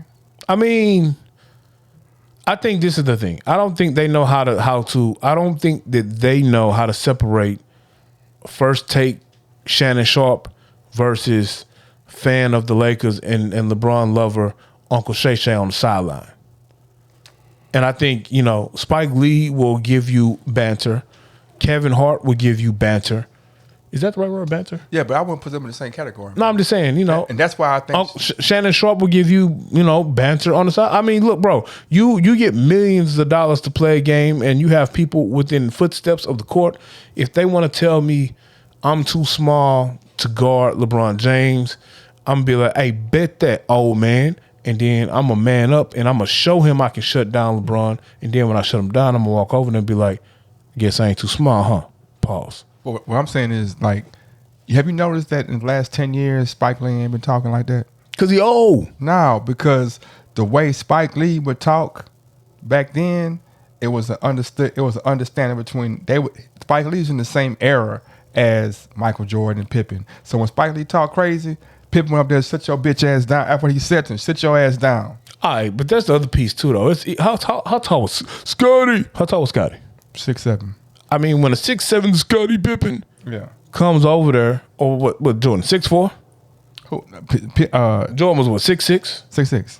When 6'6" Jordan and 6'7" Scotty Pippen walks over to 5'10", you know, Mookie, whatever his name was, and be like, hey man, shut your bitch ass up. No, but I'm saying is it's an understood exchange because we're on this, like, I think if it came down to it, Spike Lee squad them niggas, I don't think he would not fight them. I wouldn't. If I was 5'10", I ain't fighting no 6'7" nigga. But that's what I'm saying about the eras, bro. It's different eras. Like, I don't Whoa, think... let me ask you a question. What? Do you think if homie really would have ran up on Shannon Sharp wouldn't have put hands on him? That's what I'm talking about. You think Shannon Sharp wouldn't have put hands on him? No, I'm saying Shannon Sharp is from the era of put your hands on somebody. Oh, okay. But Dylan Brooks Ain't from that era. and Ja Morant ain't from that era. Steven Adams is from a different place. So he's from that culture. He's from that culture of like, we put hands on people when it's time to put hands on people. Like, so it's like, speaking on that, like, it's just a different era, bro. Like, it's like when you say Joe Burrows is the new Joe Namath. Yeah.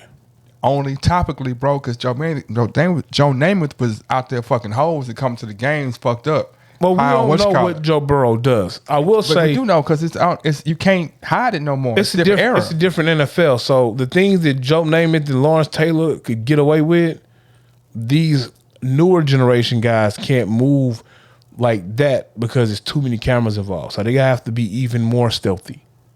They have to be more stealthier than the stealthy. They have to hire stealthy guys to protect them from the other stealthy guys, so they can do their dirt stealthy. I think it's that it's the cameras too. That's one part of it, but also it's just a different, like, once again, mentality, bro. Like, there's a guy. His name is have you ever seen? You've seen Boys in the White Man Can't Jump, right? The new one? No, the original. Yeah, of course I've seen it. Okay, remember the scene where I'm gonna go to my car, I'm gonna shoot all y'all, right? You better not say that no more. Remember that guy? Yeah, I remember that guy. Okay, that guy's a real NBA. That's Marquise Johnson, I believe. He's a real NBA player or whatever. Mm-hmm. He based that character on a real guy named Ronnie Harding, right? Mm-hmm. Ronnie Harding was a pimp out of Detroit. Played high school basketball, Detroit legend. Yeah. Went to college, got kicked out, ended up playing in the league for like 5 or 6 years, right? Mm-hmm. He's the guy who literally would go to the store at 7 foot, put on the mask and rob the store and be like, man, we know it's you, man. You 7 foot, man. How you gonna, we know it's you. It ain't me. Like, I'm glad you said that. I got a funny story I can't sell the pod, but that's hilarious. Go ahead. But we know it, like that he was like, but then in the same breath, he got on the court. Like, so he went to college 1 year, didn't play, got drafted in the NFL and NBA anyway. He gave Wilt like 27 and 15. He's supposed to be the next Wilt, 7 footer. You know what I'm saying? But he was also a pimp. He used to have his girls come, like when he on the road, he'll call girls over to hit the teammates, right? See, now we got to talk about this. What? At what point, and this still goes on to this day. Yeah. At what point do you realize, hey man, I'm in a whole new tax bracket? Now I understand back then they didn't make the money that the players make now. Exactly. So he wasn't in the tax bracket. He wasn't in the new. He wasn't. You don't. He wasn't in the new tax bracket. When I'm looking at it, I have the. You know what? You might be right. In my mind, I'm looking at it like I have the potential to do this. Why am I going to? You're right. You're right. I might be trying to look at it too logically. Looking at it from a 90s perspective or a perspective. This is in the 60s and the 70s, bro. All right. So like it's different. Like, and this goes all the way to me talking about Sheila Jackson Lee and Mickey Leland and Judon Boney and Sylvester Turner. To know what they went through and what they know and what that, like, think about when we go to a city hall or when Obama went to city hall, like, it was a big brouhaha that somebody like said, oh, when he was talking as the president. That was like, man, they interrupting the president, right? How many niggas and bitches and black hoes and dumb niggas and was Mickey Leland? Was Sheila Jackson Lee? Like, what kind of the baseline of disrespect has only gone up over the years. The baseline of what's acceptable is always in society was supposed to, like, a house having running water. That's like, you don't got running water. But in the 60s and 70s, it was houses in Houston but that's evolution, though, bro. Like that's progression. That's what I'm saying. There's also, it's supposed to happen. That's what I'm saying. But there's also a cultural revolution as well. See what I'm saying? So, like, there's things that was said culturally and wasn't thought twice about, and not like him having 2 girls to come or having girls on the road. Culturally, that was accepted.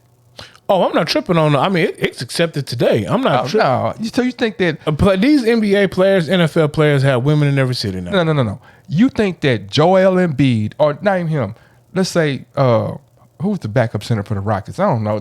The backup center for the Rockets could fly in 2 girls from wherever and bring them on the road and like y'all gonna fuck the stars of the team.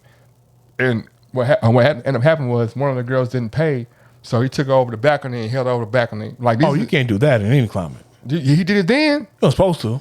I mean, we Yeah, know he about could. it. We know about it, so he didn't get away with it. Yeah, he did. He still played. But how long did he play in the league? He played like 3 years in the league. He just fizzled out because of drugs. Oh, okay. So there were effects to his lifestyle. No, see, No, it was no. His demise. Part of his demise were the effects of his lifestyle. He didn't get kicked out the league because of his lifestyle. That he got caught doing this shit. He eventually lost his opportunity because of his lifestyle. That's what I'm hearing, right? No, kinda. It ain't no Yeah, kind. If you told me he fills it out because of drugs and other shit, that he didn't get kicked out the league because he didn't have the talent. No, He got kicked out of the league because of his lifestyle habits. him even getting into the league is like he didn't go to college, bro. I get again. That's why I said. You know who Lloyd Daniels is? You know I don't know who these people are, bro. This is the 90s. So I didn't watch basketball. If the nigga name was Michael Jordan, Magic Johnson, Larry Bird, Scottie Pippen, Penny Hardaway, Shaq, Akeem Olajuwon, Vernon Maxwell, the Admiral. Watch this. Charles Barkley. You know who Ken Norris is, right? The boxer? Yeah. Yeah. You know how he got discovered, right? No. He was pitching in Dallas. I think it was Dallas. Yeah, he was pitching, and he hit a kid, and the kid ran up on him, and he knocked him out. And then the first baseman came to try to back up or the guy on first base came, knocked him out too. He was an adult or a kid? He was a kid. Oh, okay. That's Cool. what I'm saying. Well, 13, 14, whatever. Yeah. And that's how he got discovered. So I'm And saying, they were like, he got a mean left hook. yeah. Now in today's climate, that same scenario, that kid's a juvenile delinquent. He's going to jail because the standard of how you react has changed. It's changed. I mean, The exact same thing that he did. I mean, Tyson was beating up niggas and going to jail, and then that's in the 80s. In the Tyson 54 But you now. haven't finished though. Okay, go ahead. I said Tyson was beating up niggas and going to jail, and they was like, "Why don't you channel all that aggression in the boxing ring, champ?" And so that's how he got discovered, by beating niggas up, going to jail. But I get what you're saying. But I'm just saying it happens. The both climate changed. Like in the 80s and the 70s and 60s, things that you did then. In the 90s, I could punch a nigga in the face and just get a slap on the wrist with juvie or something. Now, I punch a nigga in the face, then I'm going to go to jail, have misdemeanor, I'm going to get a silver lawsuit, all that shit. I get what you're saying. They ain't had no thing called terroristic threats in 1997. They should have, though. They ain't had no thing. Like, we had guys. What's a terroristic threat? Give me an example of what you think it is. I'll blow this bitch up. Yeah, you can't say that no more, bro. Because it's been too many blowing these bitches up episodes with terrorists, though. Has it? For real? I mean, a nigga blew up Oklahoma City. I'm pretty sure he said that before. I'll blow this bitch up and ain't bleeding. So then he blew up the World Trade Fair Center in Oklahoma City. And then we knew what happened with 9/11. And, we know about the Olympic pipe bomb. All these people may have said the phrase of, I'll blow this bitch up. So you got to make that a terroristic threat. But you know that Timothy McVeigh was in like 90-something. I'm just saying, because the actions of these guys, bro. I'm just saying. That's why you can't say it now. They're in school. That's why you can't go. You can't stand up in your class and be like, man, I'll shoot this bitch up. I add this hoe out. You can't say that, bro, because now in our climate we're in, there's been too many examples of mass shootings. You can't say that. In the 60s, like there was a gunman at PB. 100%. The worst mass shooting in U.S. history. I think it still stands. I don't know if the Las Vegas thing took the cake. Yeah, but it was like, was it at UT with the rifle? That wasn't the worst, but that was one of them. But there was also. I'm talking about when I say the worst, like the most killings, bro. Like homie killed a bunch of people with the little bolt action. Yeah, there was a mass shooting at PB too, right? Not surprised. In I want to say the 70s. And then there was like the climate. Well, not trying to be like one up you, but I'm just saying like the climate. I feel like you're trying to. No. That's why. But what I'm saying. I just wanted to feel that way. I know. I really don't feel that way. I just want to tell you. Okay, what I'm saying, like the median of what's acceptable every decade, every generation, it changes and it goes. Like it changed. Like here's another example. When I was I think 8, I went to Vegas. But you was in Vegas at 8? You old, my nigga. What was it like in 72? I went to Vegas when I was 8. Like 72, right? My aunt was getting married, right? Your aunt got married in Vegas? Mm-hmm. Your African aunt got married in Vegas? Mm-hmm. That's wild. They flew to Vegas and had a Vegas wedding, right? Where did they fly from? Southwest, from Houston. Well, we drove to Dallas and went to Houston. Oh, okay. I mean, drove from Houston, Dallas, and flew to Vegas, right? Okay. So on the flight, we get over, I want to say, we get over El Paso. Boom, light comes on. Cigarette light goes off. Boom, people lighting up cigarettes, drinking, you know what I'm saying? Yeah, you used to smoke planes. That's what I'm saying. The climate, but then 20 years later, like our kids would never ever see cigarettes on a plane. That's the dumbest thing to think about, smoking on a plane. That was a normal thing. I didn't say it was normal. It was dumb though. Yeah. The secondhand smoke. What could happen if there's actual fire on the plane from someone falling asleep with a cigarette in their mouth? You can go to the doctor, bro, and the doctor be sitting talking to you like, yeah, man, I think you need to stop, and he, the whole time, yeah, I think you did. Literally. I've never had an experience of that. I know, because you weren't born in the 50s. So you've had an experience somebody smoking like the doctor smoking while they I'm saying in the 50s and 60s, doctors were smoking in the doctor's offices. While they was talking to you about your cancer, they smoking. Yeah, bro. I'm not saying you're lying. I'm not. You know that at one point they put asbestos in the cigarettes to stop you they was like, oh, these filters aren't good at stopping the carcinogens, so they put asbestos in the cigarettes. Yeah, because they didn't know the effects of asbestos. That's what I'm saying. I've said that already, though. Yeah, it's so many things, but the level... They've got new information now. So because now that they have the new information, the whole phrase, you know better, so you do better. So now that they have that information, hold on, man. It's more toxins coming out of this secondhand smoke than it is going into the person's lung who's smoking. So maybe we shouldn't have the smoking in its closed-in place. Of course, we all remember when you go like to your favorite restaurant, you say you want smoking section and non-smoking. Hey, let us sit in the non-smoking. Yeah. And I might get a booth in non-smoking, and I'm sitting here, and there's a half wall right here, and then on the other end of the half wall, there's a whole grouping of people smoking a bunch of Newports and Winstons. Yeah. Not even Newports, smoking Marlboros that burn through anything.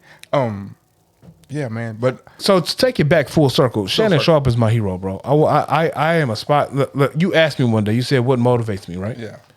I answered it.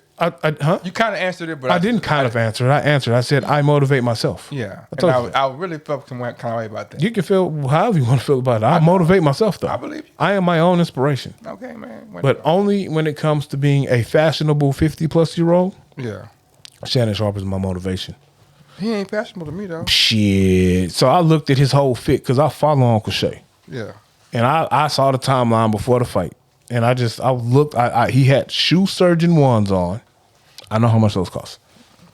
His cardigan that he was rocking was $7,300, yeah. I love it, bro. I can't afford it, but I looked at it and I was like, man, I would rock that. Before I knew how much it cost. Yeah. Before the fight started, I looked at the IG and was like, yeah, man, that's a fire-ass coat. I know I can't afford it, but that's fire. You a fly guy, man. And then homie had the little Merce. My wife is against the Merce. I am a backpack guy. I am 100% secure with my sexuality, and I would rock the Merce. You hear all them qualifiers you put on before you said something? I'm 100% secure with my sexuality. No, I'll rock a Merce, bro. I'm not saying you can rock whatever you want to. I know I can. I'm just hearing you put all these qualifiers on that. Bing, bing, bing. Man, I'll rock a Merce. I'm not gonna. I wouldn't rock a legit woman purse. But I like the man bags. The man bags is the purse that men wear. But just know I got some shit up in there. If you run up on me, you go. You know what I'm talking about? Okay, Young Thug. I don't wear the dress to hide the stick. So I ain't Young Thug, bro. Don't confuse me with Young Thug. I said I'll rock a Merce and don't run up on me because I have something enough for you. So this weekend, this Friday and tomorrow. Tomorrow's Tuesday. Tomorrow's Monday. What's the day? Sunday. Damn. This Friday and tomorrow, I've been put in a situation where because you all sound friendly. You are a jolly guy. Okay. There's nothing wrong with that. I sometimes wish I was as jolly as you. Go ahead, tell your story. You are jolly, bro. You be lying about your jolly. You be trying to hide your jolliness. I don't know why you afraid to be jolly. You friendly, man. You a nice guy. I am a nice guy. I'm not afraid to be anything, bro. Well, then just be friendly and nice, bro. All I said was I'm not as jolly as you. Okay, I can agree with that. Maybe you're not as jolly as me. I'm not. Okay. But I was put in a situation unbeknownst to myself. I kind of felt it coming because I was like, I think my guy over here. I was like, I don't know. Because there's a lot of people that I know from, I've been in different stations in life in different places and, you know, formed relationships, whether they be temporary or small, whatever. And so one of my guys is the head coach at one of these charter schools. I don't want to say the name of it because I don't want to fuck it up for them. But they put me over. They said they had an issue over there with fighting or whatever. So it's like, hey, we send you over here because they was wild over here. We need some strong people over there. Some strong leadership, maybe. Some strong refs. Some strong leadership, maybe. Strong refs. Isn't a referee a leadership on the court? No, he's the what you call it? He's the authority. Yeah. Authority, not leadership. I'm not leading shit. I'm just whatever. So okay. Nice try though. I feel you. I feel where you're going. No. I mean, you know, authority is a symbol of leadership. But go ahead though. So Academy is the authority of sports and outdoors. They're the leader in Texas. Go ahead though. So I get there and I'm like, and you know, the other two guys are not privy to the relationship that I have with said coach. So as when he walks in, I'm like, oh man, not this guy, man. It's not the I you know. Have you ever felt obligated to keep it 100 with somebody?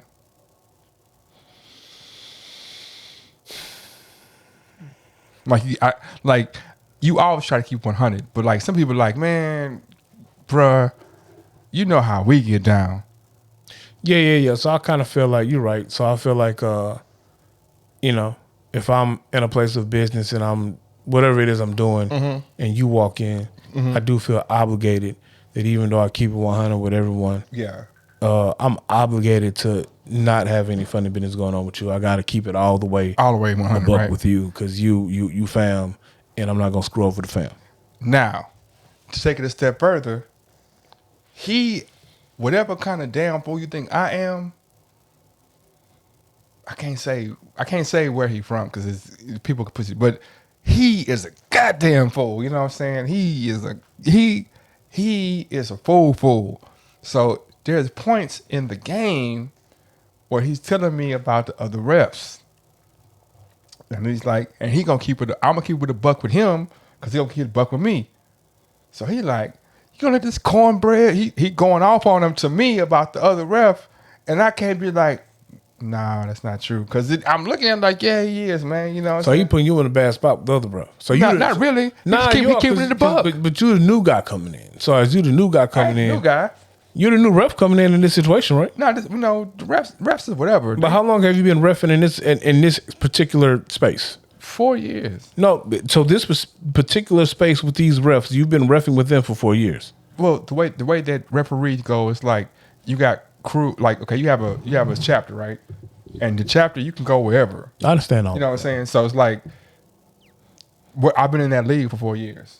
You've been in that league for 4 years. Yeah. So you've had 4 years of experience from time to time with the crew you were reffing with.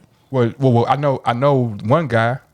You know what I'm saying? I've had him. I've repped him by like 10 times over the last 4 years. So the coach is telling you about the guy that I know, and he's talking about him. He's telling you about their refereeing stuff. And he's spot on about him. Right. He's 100% spot on. Like he's not saying he's saying some very derogatory, fucked up things about him. Yeah. But everything he's saying is spot on. Are they true?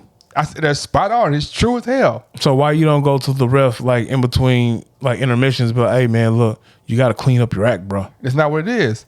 Oh, okay. Because I can't go to him like, man, you can't just be no cornbread bitch ass nigga. You know? Well, no, you can't say it like that. Is that what he? You can't say it like that. You gotta be like, hey man, you gotta call this you gotta call a fair game now, guy. He's calling it fair. So what's the problem then? It's not like if he's calling a fair game, and he's good at what he does. Is he good at what he does as a ref? Well, refereeing is subjective, bro. All right. I understand that. You are correct. It's 100% subjective. But being the analyst that you are, the expert of the game as you are, even though reffing is subjective, if you had to rate the reffing of your coworker, would you say he's a good, because you know if he's a good ref or bad ref? But that's a tough question, bro. That's a tough question. In your 10 games you've worked with him and your observations, would you say he's a good ref? That's a tough question, man. I don't think it's that tough of a question. You know why? Because it's tough because, like, does he make bad calls? Everybody make bad calls. The best referee makes bad calls. The best referee makes bad calls, but how often is he making bad calls? It's not about the often. It's like, no, how often he's making bad calls? I mean, at the regularity of everybody else. I don't. That's not true. Well, I'm not gonna say that's not true. Yeah, I will say that I don't think that like No, I'm saying. That's what I'm saying. Let me explain. What I'm saying is like, so. Perfect example. If me and you went somewhere and refed, there are some calls that you probably might not make because you be like, man, that was some whole ass shit, or that wasn't enough. And it might be a call that I might make, be like, well, yeah, he didn't really do much, but what he did, he impeded the way he would shoot. Like, it might be stuff as a hooper that I might call because I know as a hooper that affects my shot, right? So like, even though like it's interpretive and it's what I just said, the word I just said, it's like. I feel like you're dancing around it. Like I'm saying I've been around. Hold on, me and you might boom, right? We might hit, right? Yeah. So it's interpretive, right? So you might think, oh, y'all just bumped, no call, keep playing. I might be like, yeah, y'all bumped, but shit, you was there first, kinda, and he hit you up. I seen him coming, he hit you first, even though he can do it legally. That was some whole ass shit, and he know what he was doing. Or you can interpret it 5 different ways from the same play. And that's true. Like if we talk football or basketball, anything, a person who plays the game and plays it at a certain level might have a different perspective than somebody who really never played. You know what I'm saying? So I'll say this: I've been around. I haven't been around it recently, but I've been around reffing long enough to know when we played in our leagues and some other things. And I got to the gym and I saw a certain set of referees. Mm-hmm. I knew it was going to be, oh man, these clowns, man, they can't call no game. And yes, that when I say these clowns can't call no game, there's one guy in particular who moonlit as a substitute teacher as well. He was a horrible ref. Yeah. The horrible of horrible refs. Yeah, yeah. When I walked in the gym and I saw this fat, chubby dude with these short braids in his head, I knew that A, we're not going to get a fair game called, and B, he's a coach now, by the way. I don't care. He shouldn't be a coach. I know. And B, when I see him make said calls, he probably doesn't know what he's calling. I had to take him a couple weeks ago. Now, when I walk in the gym and I would see Harvey in the gym. Yeah. Oh, it's Harvey. Yeah, yeah. We're gonna get it's gonna be a fair game call. Yeah. Harvey might miss a call. Yeah. He might make a call that you don't like. He might make a call I don't like, and he might miss a call. Yeah. But I know he's gonna be a fair ref down the middle. Yeah. You know what I'm saying? I know he might miss a call for us. He's gonna miss a call for them. He might give us a call we shouldn't have had. He's gonna give them a call they shouldn't have had. Yeah. So, you know. Yeah. And all I'm saying is, when you walk in the gym and you see who's on your reffing team, do you feel like this person is okay, he's a good ref, he gonna call a fair game? Or do you feel like, you know what, not only is he not a decent ref, I might have to kind of make sure I watch this game even more closely to make sure I catch the calls he don't make? No. I feel like he gonna, like, this is what it is. He gonna call a game from the perspective of a referee 100%. So it's not that he making bad calls or good calls. It's like he calling it down, like straight down. So he's a fair ref. Not even fair. He just like, I'm asking, is he a fair ref? Yeah, somewhat. No, not really fair. That's what I'm saying. Not really. See, that's where it gets tricky, murky, bro. Because like, I don't think it. I understand what you're trying to say, but I don't think it's that. Look, are you a fair referee? Yes or no? Do you call a fair game? You can answer if someone calls a fair game. Yes or no? No, because this is an example, right?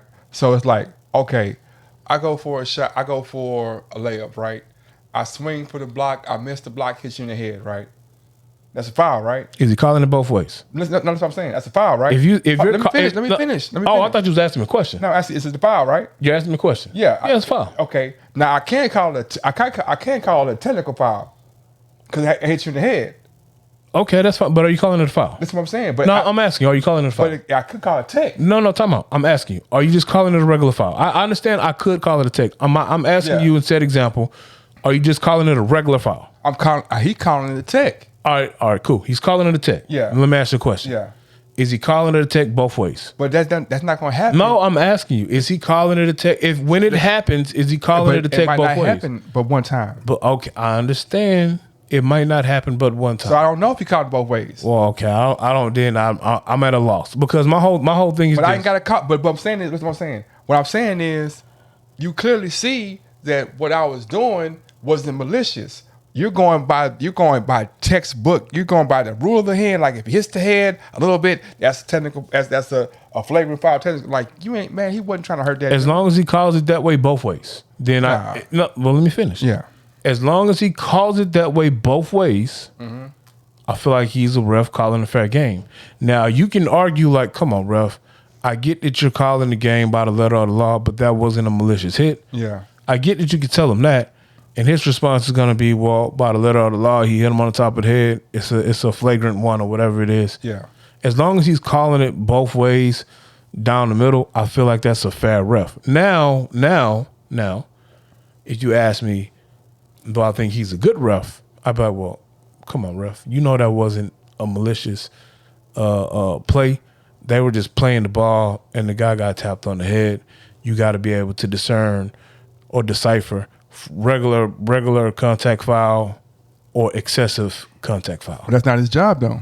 If I'm the referee, it's my job to call a game and determine if that was excessive or not. No, it's not. That's why they had the letter of the law. Oh, see, I thought that was the whole reasoning, but like that's my job to say if that was an excessive flagrant foul or not. Your job is to call it or not call it, but I'm saying it's like that's why I'm saying it's kind of murky and that's why I'm saying it's different ways of looking at it because like a hooper gonna be like, shit, nah, he was just going for the block, he hit me. You know what I'm saying? Mm-hmm. But then a non-hooper, it's somebody who never really hooped and is a ref, it's gonna be like, oh. The law said like a cop. The law says he got hit on top of the head. It's a flagrant one. Boom. You were going flagrant one. Boom. You were going 47 and then 45. Man, you get a ticket. Yeah, you get a ticket. But or I give you a warning. But a different cop. I can give you a warning. But if he give you a ticket and you're like, man, I was going 2 miles over, bro. You know what I'm saying? Mm-hmm. Is that a good cop or a bad cop? It's not really good or bad. It's just like he just super ass strict. You know what I'm saying? And like sometimes that shit can make shit bubble into bigger shit. Cause like now I'm like, damn man, you didn't call this strict ass shit. You know, it's not that you ain't calling both ways, but you didn't fuck the game off.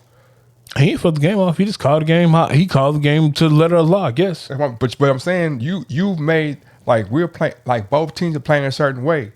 Like I'm saying that's the perspective part. If I see two teams that are aggressive, right? Mm-hmm. As a ref, you can be like, I'm not letting y'all play aggressive. Yeah. Or I can be like, okay, if both of y'all playing aggressive, then shit, I'm not going to call no flagrant foul or because both of y'all are doing this shit and y'all not trying to hurt. This is how y'all play. So it sounds like at that point, you're calling the game the best way you want to call it. Through the climate. Like if you like, all right, I might have worded that wrong. I know you'd be watching like a playoff game and or it could be a game and it's a little chippy. You got two teams don't like each other. And before it gets out of hand, the ref blow the whistle. Flagrant. He's setting the tone of the game. We ain't going to have no nonsense going on. So now you got to adjust and you got to play to the climate of what the refs are dictating. I know that doesn't make good for good basketball because now when you do that, or football, because now when you're doing that, you're not allowing the players to actually go out there and play. You calling tick for tack penalties. Yeah, exactly. How about this? You could literally call holding on every player in the NFL, right? Yeah, you can. But you have to discern. You probably can call holding and pass interference on every player. Yeah, but you have to discern, like, okay, what was this hold something? Was this like even in basketball, like a lot of the arguments of refs and coaches be like, okay, you ain't called this foul. I'm like, well, if I called that foul right there, you wouldn't even got to the layup. I think carrying was a hot topic at one point. At one point, I think they said you probably could call carrying every possession. You really can, but you can't. Yeah. You can't because some players carry all the time, right? Some players don't. Like AI, you probably call carrying every possession on AI. Sometimes some people say Kyrie, you can call carrying on Kyrie every Not so time. much Kyrie, like the Giannis's and the Bron's, those big guys. Oh, Giannis be taking like 5 steps, bro. Those big guys who take the ball and turn it, and then turn it. Yeah, you can't turn it. You can't turn your wrist. You know what I'm saying? Not so much of a James Harden or a Kyrie because those guys really have. I can do this though. You can put it on the side. You can't. I just can't do this. Yeah. You know what I'm saying? But all that being said, so then God looks at me. Like you gonna let this type of nigga. This is his exact words. You gonna let this type of nigga dictate the game, man? This nigga ain't blah blah blah. He started going off on him to me, not loud, but she's like, man, come on, JB, man, this nigga da da da da da da. I'm like, you right, man. I feel he was using y'all's relationship for his own benefit. But it's the truth though. It ain't like he just. But that's what you're supposed to do. That's what relationships are for. To put you in a bad spot. No, relationships are for like if this person over here is doing some hoe ass shit and being a certain type of way, and you my guy.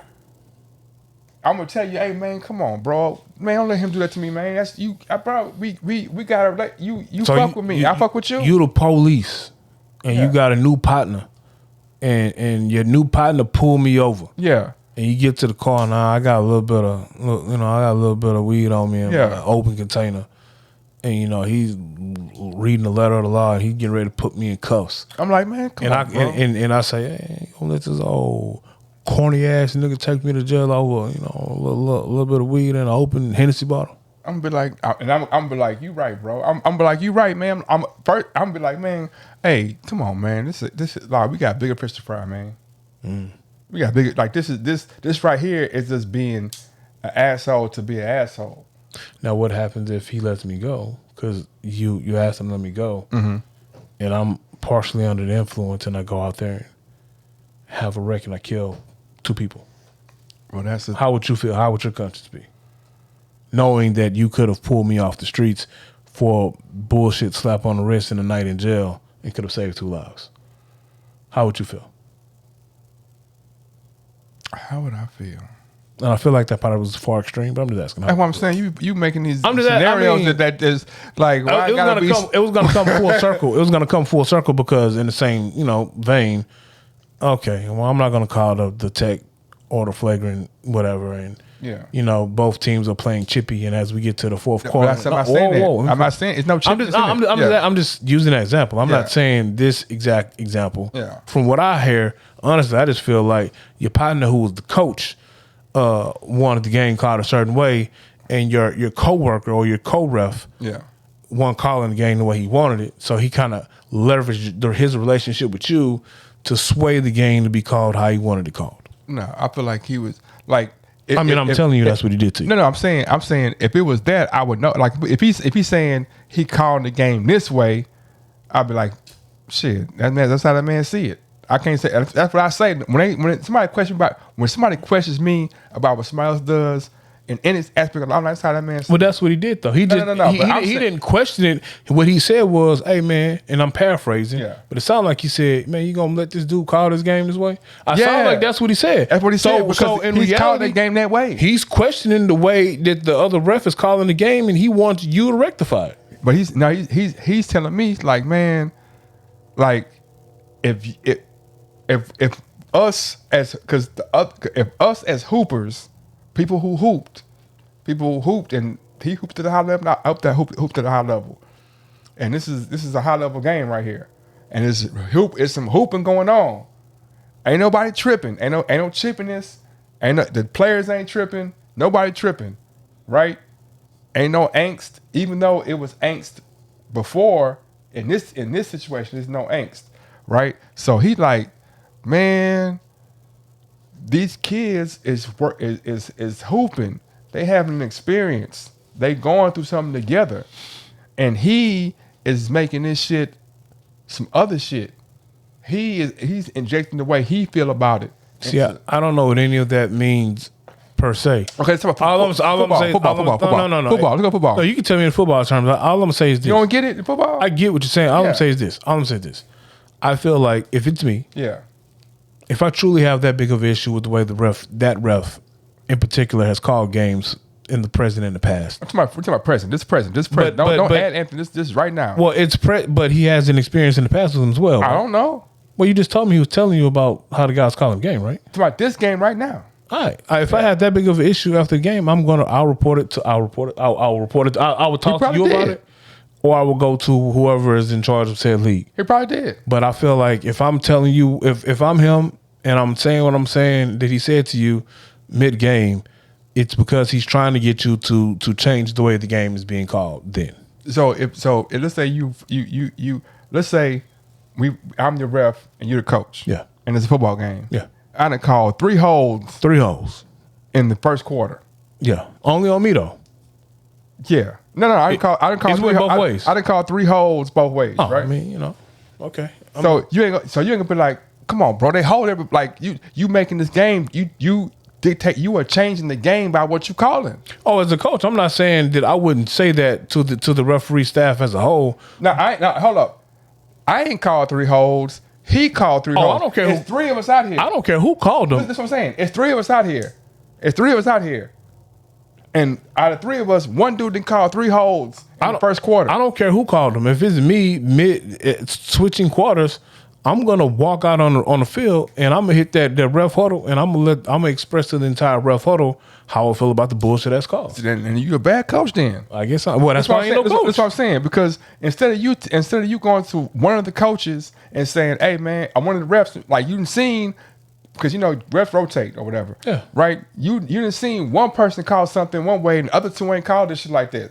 You gonna go to all the refs and be like, y'all, now you gonna come to one of the refs and be like, hey man. I'm not saying that I will go to all the refs and be out of line. What I will say is I'll go to that referee huddle as a whole and address how the game is being officiated. But we ain't called nothing. Y'all are three refs who work as a team, right? That's what I'm saying. I'm asking. Yeah, and as a team. Time out. Y'all are three refs that work as a team, right? Yeah, and as a team, one person called it. Time out. Yeah. I understand only one person called it, but I'm going to walk up to that referee huddle as a team, and I'm going to ask them about how the game is being officiated. So, but you hear what I'm saying? So, how I you going to ask what you're saying clearly? It's three of us. Because it's three of us, but only one calling something. You talk to all of us. I'm talking to all three of y'all because I'm telling you why. Yeah. Because if I go by the example you set, I want you to go talk to him.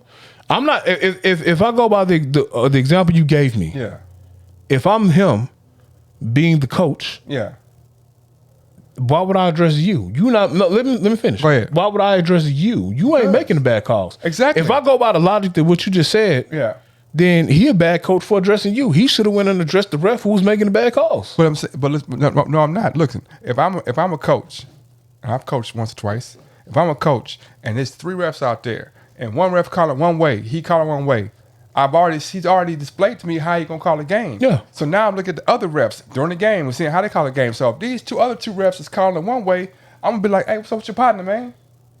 I'm gonna do that in the huddle of three. Hey, so you think I'm gonna go to all three of y'all? So now I've made it weird between all of y'all because now we gotta say you think you gonna talk to all of us and we're gonna get to him and talk to him? I'm 100% gonna walk up to all three of y'all like, "Hey guys. We've had some questionable calls in the first quarter. But we haven't. But we have had some questionable calls. From one guy. I don't care if it's one guy or three. Because in the example you gave me, I'm not finna come up to you and say, "Hey man, you gonna let your boy call the game like that the whole game?" If I go by the example you gave me, I'm not gonna walk up to you and say that to you. I'm gonna walk up to him and say, "Hey man, stop calling this game this way. You messing up the game." So, if time out. Okay, if I go by the logic of only address the guy who's making the call. What I'm saying is, in my experience and logic, well, you know what? I ain't finna single him out. I'm gonna go here and I'm gonna speak. In my example, I'm not talking crazy to nobody. I'm gonna go, hey guys, we've had some questionable calls in the first quarter. can you give me some clarity on why we calling these calls, and if we're going to continue to call the rest of the game that way so I can adjust, or B, are we going to call it a little differently? So you think? I'm not saying that. I'm not saying the conversation is going to be effective. I might go out there. So why would you make it? Time out. I might go out there and I might say that, and I might piss them off, and now all three of them are calling the fuck shit. Or I could go out there and I could explain it to them sensibly, have a sensible conversation, and they get together as a huddle, and then they're like, hey, you know what, bro? Let's loosen up on them calls, man, because I saw you, you know what I'm saying? That last holding call probably wasn't real. You could have let them play. We got to let them play as well. Because being a part of an officiating team, I've had to do that as well. I've been on an officiating team where a coach has come up to all the officials and said, hey, what can you give me some clarity on these calls? And then we, as a referee huddle, have gotten together and somebody checked me. Say, bro, you missed them last two travels. You got to call that shit. We got to call it that way both ways. You missed the travels. I missed the hand check or whatever it is.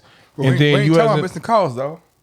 I'm just speaking in an example. Whatever it is, we might not be talking about, are you calling it too excessively? Whatever it is, we're talking about how the game is being called. Yeah. Whether if it's you're missing the call or you're over calling the call. We're just speaking about in general how the game is being called. And then as a ref, if I'm calling the game by the book, I'm calling it by the book. So now I'm like, you want me not to call by the book? Look, I don't know how that conversation goes. That's what I'm saying. I'm just saying So you don't think the referees get together in a group and they talk about how the game's being called? I'm asking. We do that. All right. Well, what I'm saying is some refs call a game one way, some refs call it different. And I'm saying at that level, at middle school, high school, whatever. Unless most of the time you have assigners and you sign a crew. So if you with a crew. Whatever, because I was with a dude. The other dude rep. He's played football. He played for the Oilers. Whatever, you know what I'm saying. So, you know what I'm saying. We all have expertise in our fields, but long story short, you can tell when somebody is gonna be a certain way. So me going to tell all of y'all about him being the way he gonna be is not necessarily gonna. That don't seem like an effective way to get him to change. You seen the way he's calling the game. So you be saying, hey, y'all, what's up with so-and-so? Well, technically, he's not wrong at all. What I'm saying, hey, loosen up. Now you've created a tension between the refs, and now you're going to I'm creating tension between the refs, and I'll just tell you about it, though. But once again, you missing the whole point with, like, you know me like that. You know me like that. So you're not saying it. I don't know. Division type shit. You saying on some night. So nigga, really, it's me and you, nigga. Really, because I know you, I'm just telling you he a bad ref. I ain't telling you to go do nothing about it. You telling me like, hey man, look. You telling me, hey, this nigga tripping, man. So do I want you to change anything about it? You definitely want me to make sure. So I want you to change somebody. You definitely saying, look, man, you see this nigga tripping, so make sure that we don't get fucked out this game, because I do the same for you. So essentially, he's asking you to step in. He's telling me like, hey man, he's asking you to step in. Yeah, of course. So okay then. Why wouldn't he? So why wouldn't he? So if that's you stepping in, you're gonna do. Hold on, question. Why wouldn't he? Oh, I'm not saying he's wrong for doing it. I'm just saying I'm saying, and it just goes back to his intent of why he told you what he told you. But why wouldn't he though? What you mean? Why wouldn't? Why wouldn't if it's you? If it's me and you, and it's another nigga over here doing some fuck shit. Why wouldn't you come to me and be like, you mean in the scheme of refereeing the game? In anything in life. Let's talk about the scheme of refereeing the game. Because when we talk about in anything in life, then the answer is going to change depending on what's going on. So let's just keep it on the scheme of refereeing the basketball game. And refereeing the game. If a nigga fucking the game off. So I think I told you earlier, when I said what his intent truly was, his intent truly is to make sure that, I ain't gonna say the calls are favorable. Well, yeah, his intent is to make sure that the calls are favorable for his team. No, his intent is that the game don't get fucked off. And Not favorable, just like nigga, what you calling? So it's favorable for the game not to be fucked off. So my team has a fair chance to win. I ain't asking you to go make my team win. I'm saying I want to make sure that the game is being called in a fair way where I have an honest shot to win the game. I don't want to be fucked out of the game over a bogus call. Over some bullshit, yeah. That's exactly what he's saying. And so that's his intent, was to talk to you, to get you to talk to the other ref. All I'm saying is, and I get it, you guys actually have a relationship, so maybe he felt comfortable with talking to you to get you to talk to your mans or just take over the call. So now you have to figure out how you're going to do it. Am I either just going to make that call that he was supposed to make, that he was in a better position to make, but I'm going to make the call or overturn the call, or at the break, whether if it's in between quarters, at a timeout, I'm going to go talk to my mans about how he's calling the game. Either way it goes, your friend who's the coach wanted you to interject in the way that the other ref was calling the game. Why wouldn't he? I'm not arguing it. Why would he or why would he not? I'm not arguing that. But, I'm not arguing that at all. That's not even a thing to argue. So what I'm saying, so you think that, it's not even a thing to argue. No, you said he's trying to get me to influence the game, and I'm saying he's just keeping it real with his partner. Okay. And she's just like, man, hey man, this nigga. But at that time, y'all partners. But at that time, your ref, he's the coach. But he's out my partner. Let's start there. No matter what I'm doing, whether I'm refereeing or rapping or fighting or whatever, if my partner over here give me put me on game or say something to me, I'm not gonna be like, well, no, I can't. Well, see, now it gets murky because he's my partner. I'm gonna look now. It gets murky because if I just throw in, no matter what the climate is, if I'm just throwing in, that's my partner, then I'm 100% at all times gonna make sure my partner is in the most favorable position that they can be in. And if I listen to what I'm saying, why I gotta do that? Why I gotta listen to what I'm saying? Yeah. If it's just my partner, yeah, I'm gonna look out for my partner. So if my partner come in a dealership, if I can give you the best discount ever in life, man, I'm finna go. If I can give you the employee discount, that we don't give regular guests, but you my partner, I'm gonna look out. So if I can give you the employee discount, give you this for free, that for free, okay, I'm gonna do the shit. Okay, so I'm gonna look out for my partner and make sure that my partner is in the most favorable position that I can influence. That's different. No. It's not different. Yes, it is. And that's why I told you it's different. That's why I told you. I'm gonna leave it in the climate of basketball, the coach versus ref. So at the time, once the whistle blows, we partners. Yeah. But I'm a ref and you a coach. So them 4 quarters, we ain't partners. We Tell me. Well, I'm just saying within them 4 quarters, we the ref and the coach. We ain't partners. But question. All right. We ref the coach. Yeah. Am I gonna let somebody influence the game on some whole shit? Whether if that was your partner coaching or not, you shouldn't let them influence the game. So at that point, you being the ref, and you see your other ref is making bad calls. But it's not that he's making bad calls. Well, see, that's what I'm saying. I feel like you can't time out. I feel like you got to put a label on it because if you're let me finish. If you're saying it's murky where it really ain't no bad call. Well, when your man say what he say to you, you really can't say, well, nah, he calling the game by the rule of the book. How he call it? Because but like so at that point, some hoe like do you think that real hoopers, like real football players, real hoopers, but do you think they have a large influence on some of the rules? Of course they do. I think LeBron James has a large influence on rules. If LeBron James, we've seen LeBron James not get a call and bitch at the refs and then get a free call the next way down. You talking about in the game? I'm talking about the actual rules of the game. I'm talking about like when they making it committed. Like if that was the case, James Harden, nigga, they okay. Let's switch the whole subject. The reason why I think that LeBron James not a great. Oh man, I don't want to do that. I don't want to do that. Give me. I don't want to do that. Hold on. Let me finish. I don't want to do that. It's 10:21. I'm not gonna talk about. We got 3 minutes of this. 3 minutes. All right. I don't want 3 minutes. I'm gonna tell you why. But you know what I'm gonna say. See, you talking about you. No. I'm not saying I know what you're gonna say. Okay, then give me 3 minutes to say what I'm saying. I can say what you're gonna say, man. Look, what rule did they change for LeBron James? Oh, I don't know. None.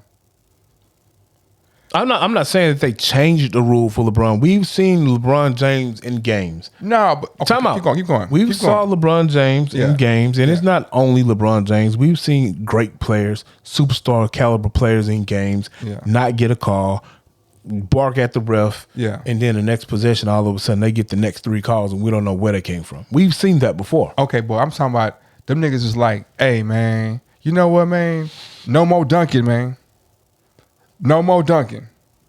If you dunk, it's a technical foul, man. Because if you dunk, man, that means that this dude right here, we can't stop him if he dunks. So we don't want dunking. I think we're talking about 2 different things. But go ahead, though. That's what I'm saying. If you that's changing the rules, not influencing the game with my star power, but saying that you are so good that we gotta change the rules of the game. Do you know the racist undertones of why they removed dunking from the game? No, it's no racist undertones, bro. It's Kareem Abdul-Jabbar is why I stopped dunking, bro. I know. That's no racist. It's like the nigga was unstoppable, bro. Time out. You mean to tell me you're a hooper and you haven't read the story? Bruh. I'm asking you haven't read the story? The reason why they stopped. I know exactly why they stopped because I read the story. I'm asking you. You never read this piece? I didn't have to read the piece, bro. You're not understanding what I'm saying. Okay. See, I'm not saying I had to read the piece to know that that Kareem Abdul-Jabbar is the reason why they stopped dunking. I'm asking you, have you read the piece about it? No, I haven't read the piece. Okay, go ahead. So what I'm saying is, however you frame it, it's because that if they would allow dunking in the game, Kareem Abdul-Jabbar would have been 12 times as great as he already is, right? Mm-hmm. When Lakeem Olajuwon and the Rockets was killing with that inside-outside, they changed the rule. It's like, you know what, man, now we got to change the three-point line because what they doing, if they do what they doing with this, there's no way that we can beat these Rockets. There's no way the league, when James Harden was busting the free throw record every year for 5 years straight, there's like, you know what, we gotta change the rule of the NBA of how we call this thing, because if not, he's gonna score 30 points a game just from the free throw line. That's measure. Not saying that LeBron James ain't great, because he's great, but I'm saying there's different levels of greatness. And you talking about we're really picking at hairs, kind of. But I'm not. You are. What I'm saying is they literally changed the rules of the bat. The rule was this in 2000 and something, and in 2000 next year, like, nah, the rule ain't that no more. Because if the rule was that, he would be doing this, that, and other. All right, cool. Now bring it back full circle how that pertains to referees and how they call the game. So what I'm saying is, if the way the game is called is not based on how players play, it's based on how these other people decide players should play. Let's talk about charges. Let's talk about fouls, flagrant fouls, certain calls. Like they say now, in if you get hit above the shoulders, it's a flagrant foul. So if I'm a referee, I'm not refereeing the game questioning if this rule should be a rule. My job is to call the game based on the rules that are already set in place. Is that correct? Yes, okay. Somewhat. Whoa. Time out. Whoa. Somewhat. Explain the somewhat. Because if everybody shoots above their head, there's not many players that shoot from right here, right? So everybody shoots up here above their head. So every play on the ball with your hands is gonna be above your head. So you're saying that the only time I can foul and it not be a foul is if I hit your hands. But we're moving creatures and moving. So if one more time, the only time I foul is not a foul if I hit your hands. No, the only time I foul is not a flagrant foul is if I hit your hands. Right? Okay. But we're moving. I'm doing all this crazy stuff with my hands. So if you put the ball here and move it here and I swing there and I miss you, I'm gonna hit your head. And I clock you upside the head. But the ball was here. And I moved the ball. But with me moving the ball, your arm still swung and slapped me upside my head. Yeah. And so the ref can't call a flagrant on that.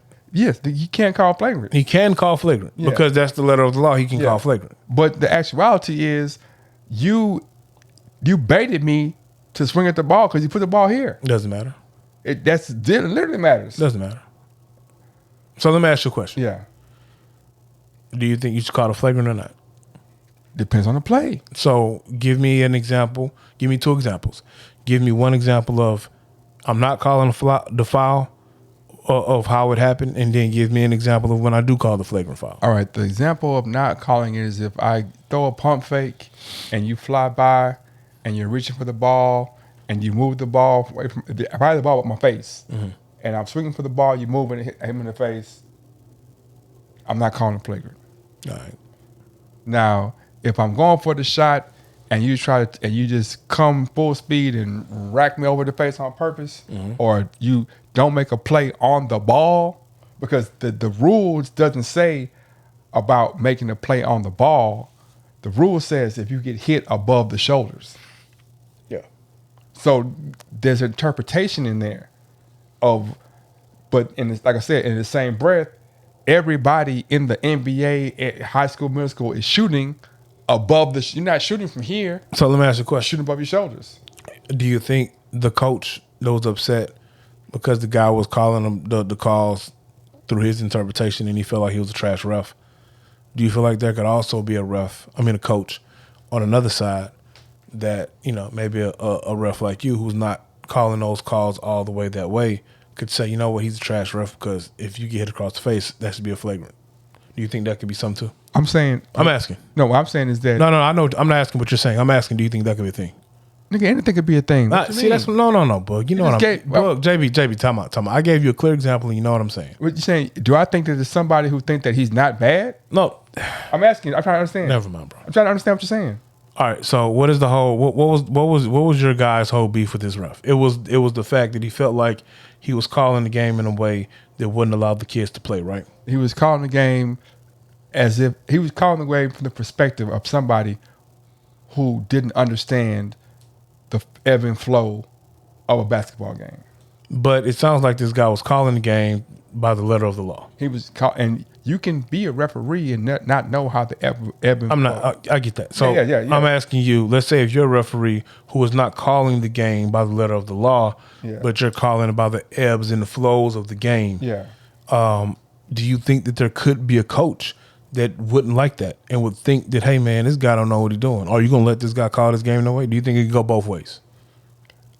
No. Okay, all right. Because if you're calling the game by the ebb and flow of the game, that means you're allowing the players to decide what's going on, and you're not dictating the game. So if I'm a coach and you're calling the game as the players are playing, I'm a coach and my kid just got hit across the face. Yeah. And you didn't call it a flagrant. Yeah. But the letter of the law says if I get hit above the shoulders, it's a flagrant one. Yeah.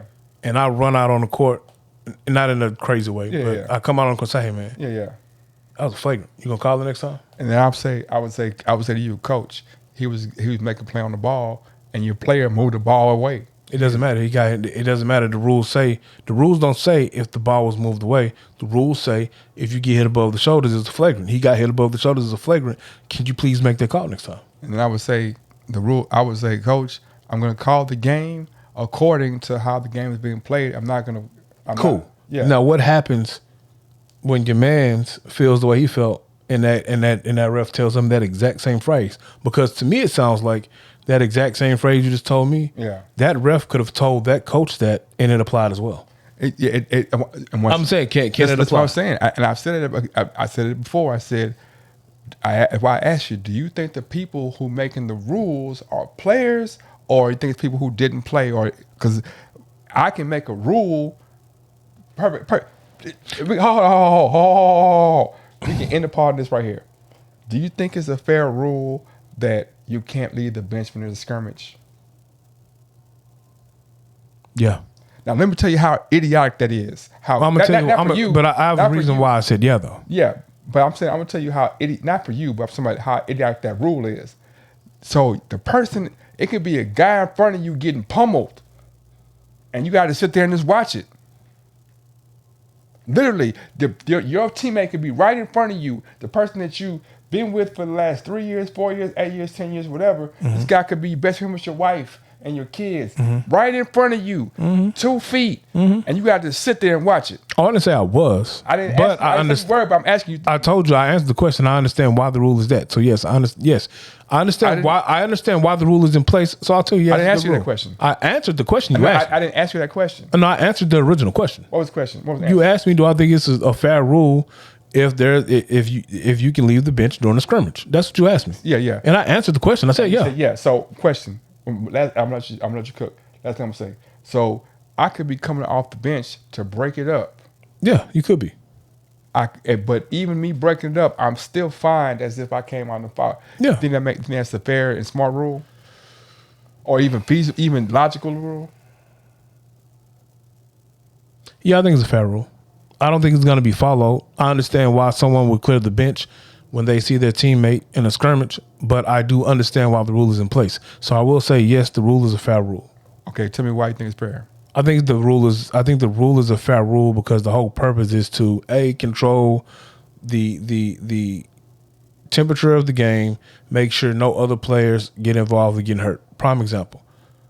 My guy can get pummeled. I can be coming off the bench to break up the fight. But someone who was on the team can see me coming off the bench and say, "Oh, he running off the bench to hit my mans," and now he comes over and he punches me, and so now they punch my mans, and now it's this big brawl going on the court. So I understand why they don't want you who are on the sideline to come off the bench. I do feel like there are enough people already on the court that can break up the fight and calm down the altercation without adding more people to the altercation. So that's why I will say I understand why the rule is there, and I think it's a fair rule. I'll say that. I don't think it makes sense. I mean, that's your opinion, and I respect your opinion, and I can understand why you say that. What I'm saying is this: it's one thing to say you can't leave the bench and It's another thing to say, "Hey man, they fighting. I came and I broke it up, and you fined me $25,000 still." Let me ask you a question. What? When the pitcher hits the batter, Yeah. and the batter charges the mound, and both dugouts clear out. Yeah. And you look at this mess of a dugout clearing. Yeah. Who's fighting and who's breaking up? Can you now you probably can see some people who are antagonists and who are not. But in the grand scheme of things, when I'm sitting here looking at all this shit, man, it could be one dude truly breaking up the fight and 5 side fights happening and 4 more about to happen. Watch this though. Watch this. It's not a fine in MLB. Leave the bench though. Well, I know, because they don't find you to lead a bench in the MLB. So actually fighting in baseball and hockey is a part of the culture. So I'm saying it's not a fine. So I'm saying because it's a part of the culture. Yeah, but they also haven't had a fight and now I don't know when this fine was implemented. I'm assuming it was implemented after the Malice in the Palace. I could be wrong. I'm assuming that's when it was implemented. It's very much, but I don't think that, and I could be wrong. I don't watch as much hockey and baseball as I do basketball and football. Yeah. I do know that the fields of play are a little bit more separated from the ongoers than it is. But I don't recall seeing fights spill over into the bleachers at a baseball or hockey game. I could be wrong. You're 100% wrong. No, I said I told you I haven't seen this. Yeah, it's been fights. What is the most popular fight that happened in baseball where it spilled over into the bleachers and patrons of the baseball game got beat up? They have fights in baseball. No, baseball has AAA, right? So at this point, I'm talking about the MLB. I understand that I'm not talking about your side of the road AA and AAA at the Skeeter's Palace or playing at the ballparks of America. I'm not talking about that. I'm talking about MLB, national TV. That's what I'm talking about. I'm not talking about AA and single A. Well, it's a difference between hockey. You can't put hockey and baseball in the same because there's literally barriers. That's what I said at first. That literally I led with that. Are there barriers between? I literally led with that. There have been fights between players and fans before. I'm pretty sure that has happened. I'm pretty sure in the 100+ years of baseball, a fan has got the shit beat out of them by a baseball player. I'm not, you know what I'm talking about? Yeah. But, I mean, we're talking about recent times. The Palace and the Malice, the Malice and the Palace look bad. So I understand why they implemented the rule. I just feel like the referee is not on the court or the field to police the rule that they feel like shouldn't be in the rule book. I think their job is to police and enforce said rules that are on the rule book. Even if the rule doesn't make sense. Look, you signed up for it. So yes, even if the rule doesn't make sense, your job is to enforce said rules of the game. So now, the cop pulls you let over. Let me finish. Okay. In the off season, I don't know how that works, but maybe that is the time. I'm pretty sure they have a time where owners, coaches, whatever committee it is that they have that makes these rulings on new rules or not. I would hope that some representative of the officials are at these meetings. Maybe that's the time to fight rules that you feel like is just stupid. But it's more. But also, I'm saying it's players too. Look, I didn't argue who's on the panel. I'm just saying that, like, so in that instance, when you're going 46 and 45, you're like, you should go to jail. Look, you get pulled over. It's happened to us. I've been pulled over all the way out of bounds, and I've had a cop that has showed leniency. He said, you know what? Hey, slow it down, take it home. And I've been pulled over going 3 miles over the speed limit and still got a speeding ticket. But you didn't go to jail though.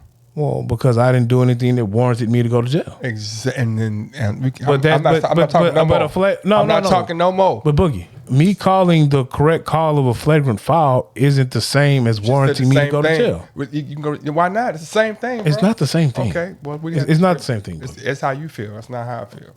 You mean to tell me that a flagrant foul one is the same thing as being pulled over and going to jail for having narcotics, or just being pulled over and going to jail? Yes, because the flagrant foul one means I get two. It means I get two free shots and the ball. And going to jail is like, it's the same thing, bro. It's the most extreme thing you can do in that situation. If I get pulled over for something and the consequences of what I got pulled over for mean I go to jail, I can't get mad if I go to jail. Hold on. Okay. I can't. If I get pulled over right now with an open container and say you're going 2 miles over the speed limit, man. Well, you can't go to jail for going 2 miles over the speed limit. Let me finish.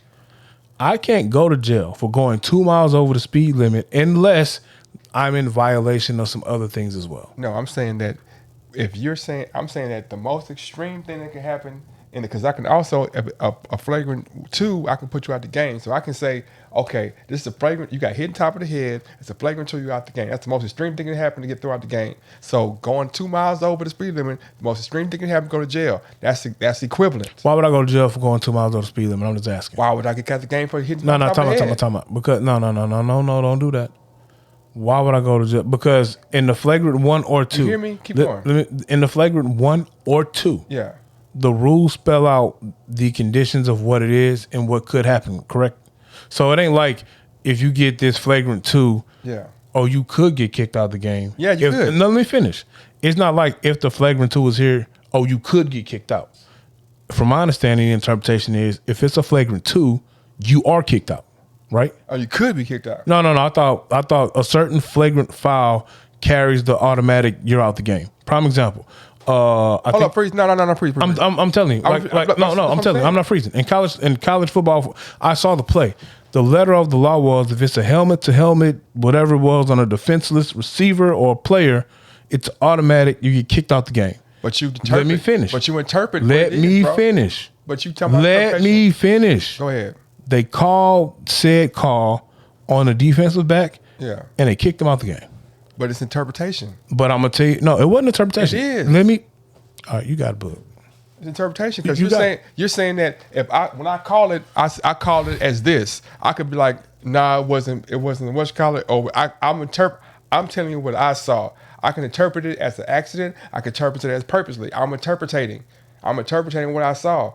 He might be like, man, I tripped and fell. He might be like, I ain't spear him. It don't matter. The letter of the law is helmet to helmet. It don't matter if you tripped. It don't matter if you tried to spear him. It don't matter if the receiver ducked.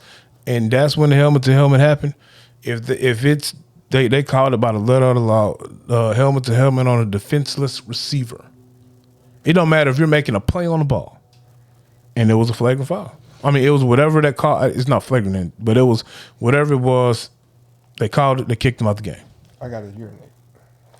And this has been another episode of the 16 Shots Podcast with one young James Boogie. Hey, y'all, Dub. Tell me how you took it. I'm gonna tell you what I meant. Young James Boogie, you are crazy.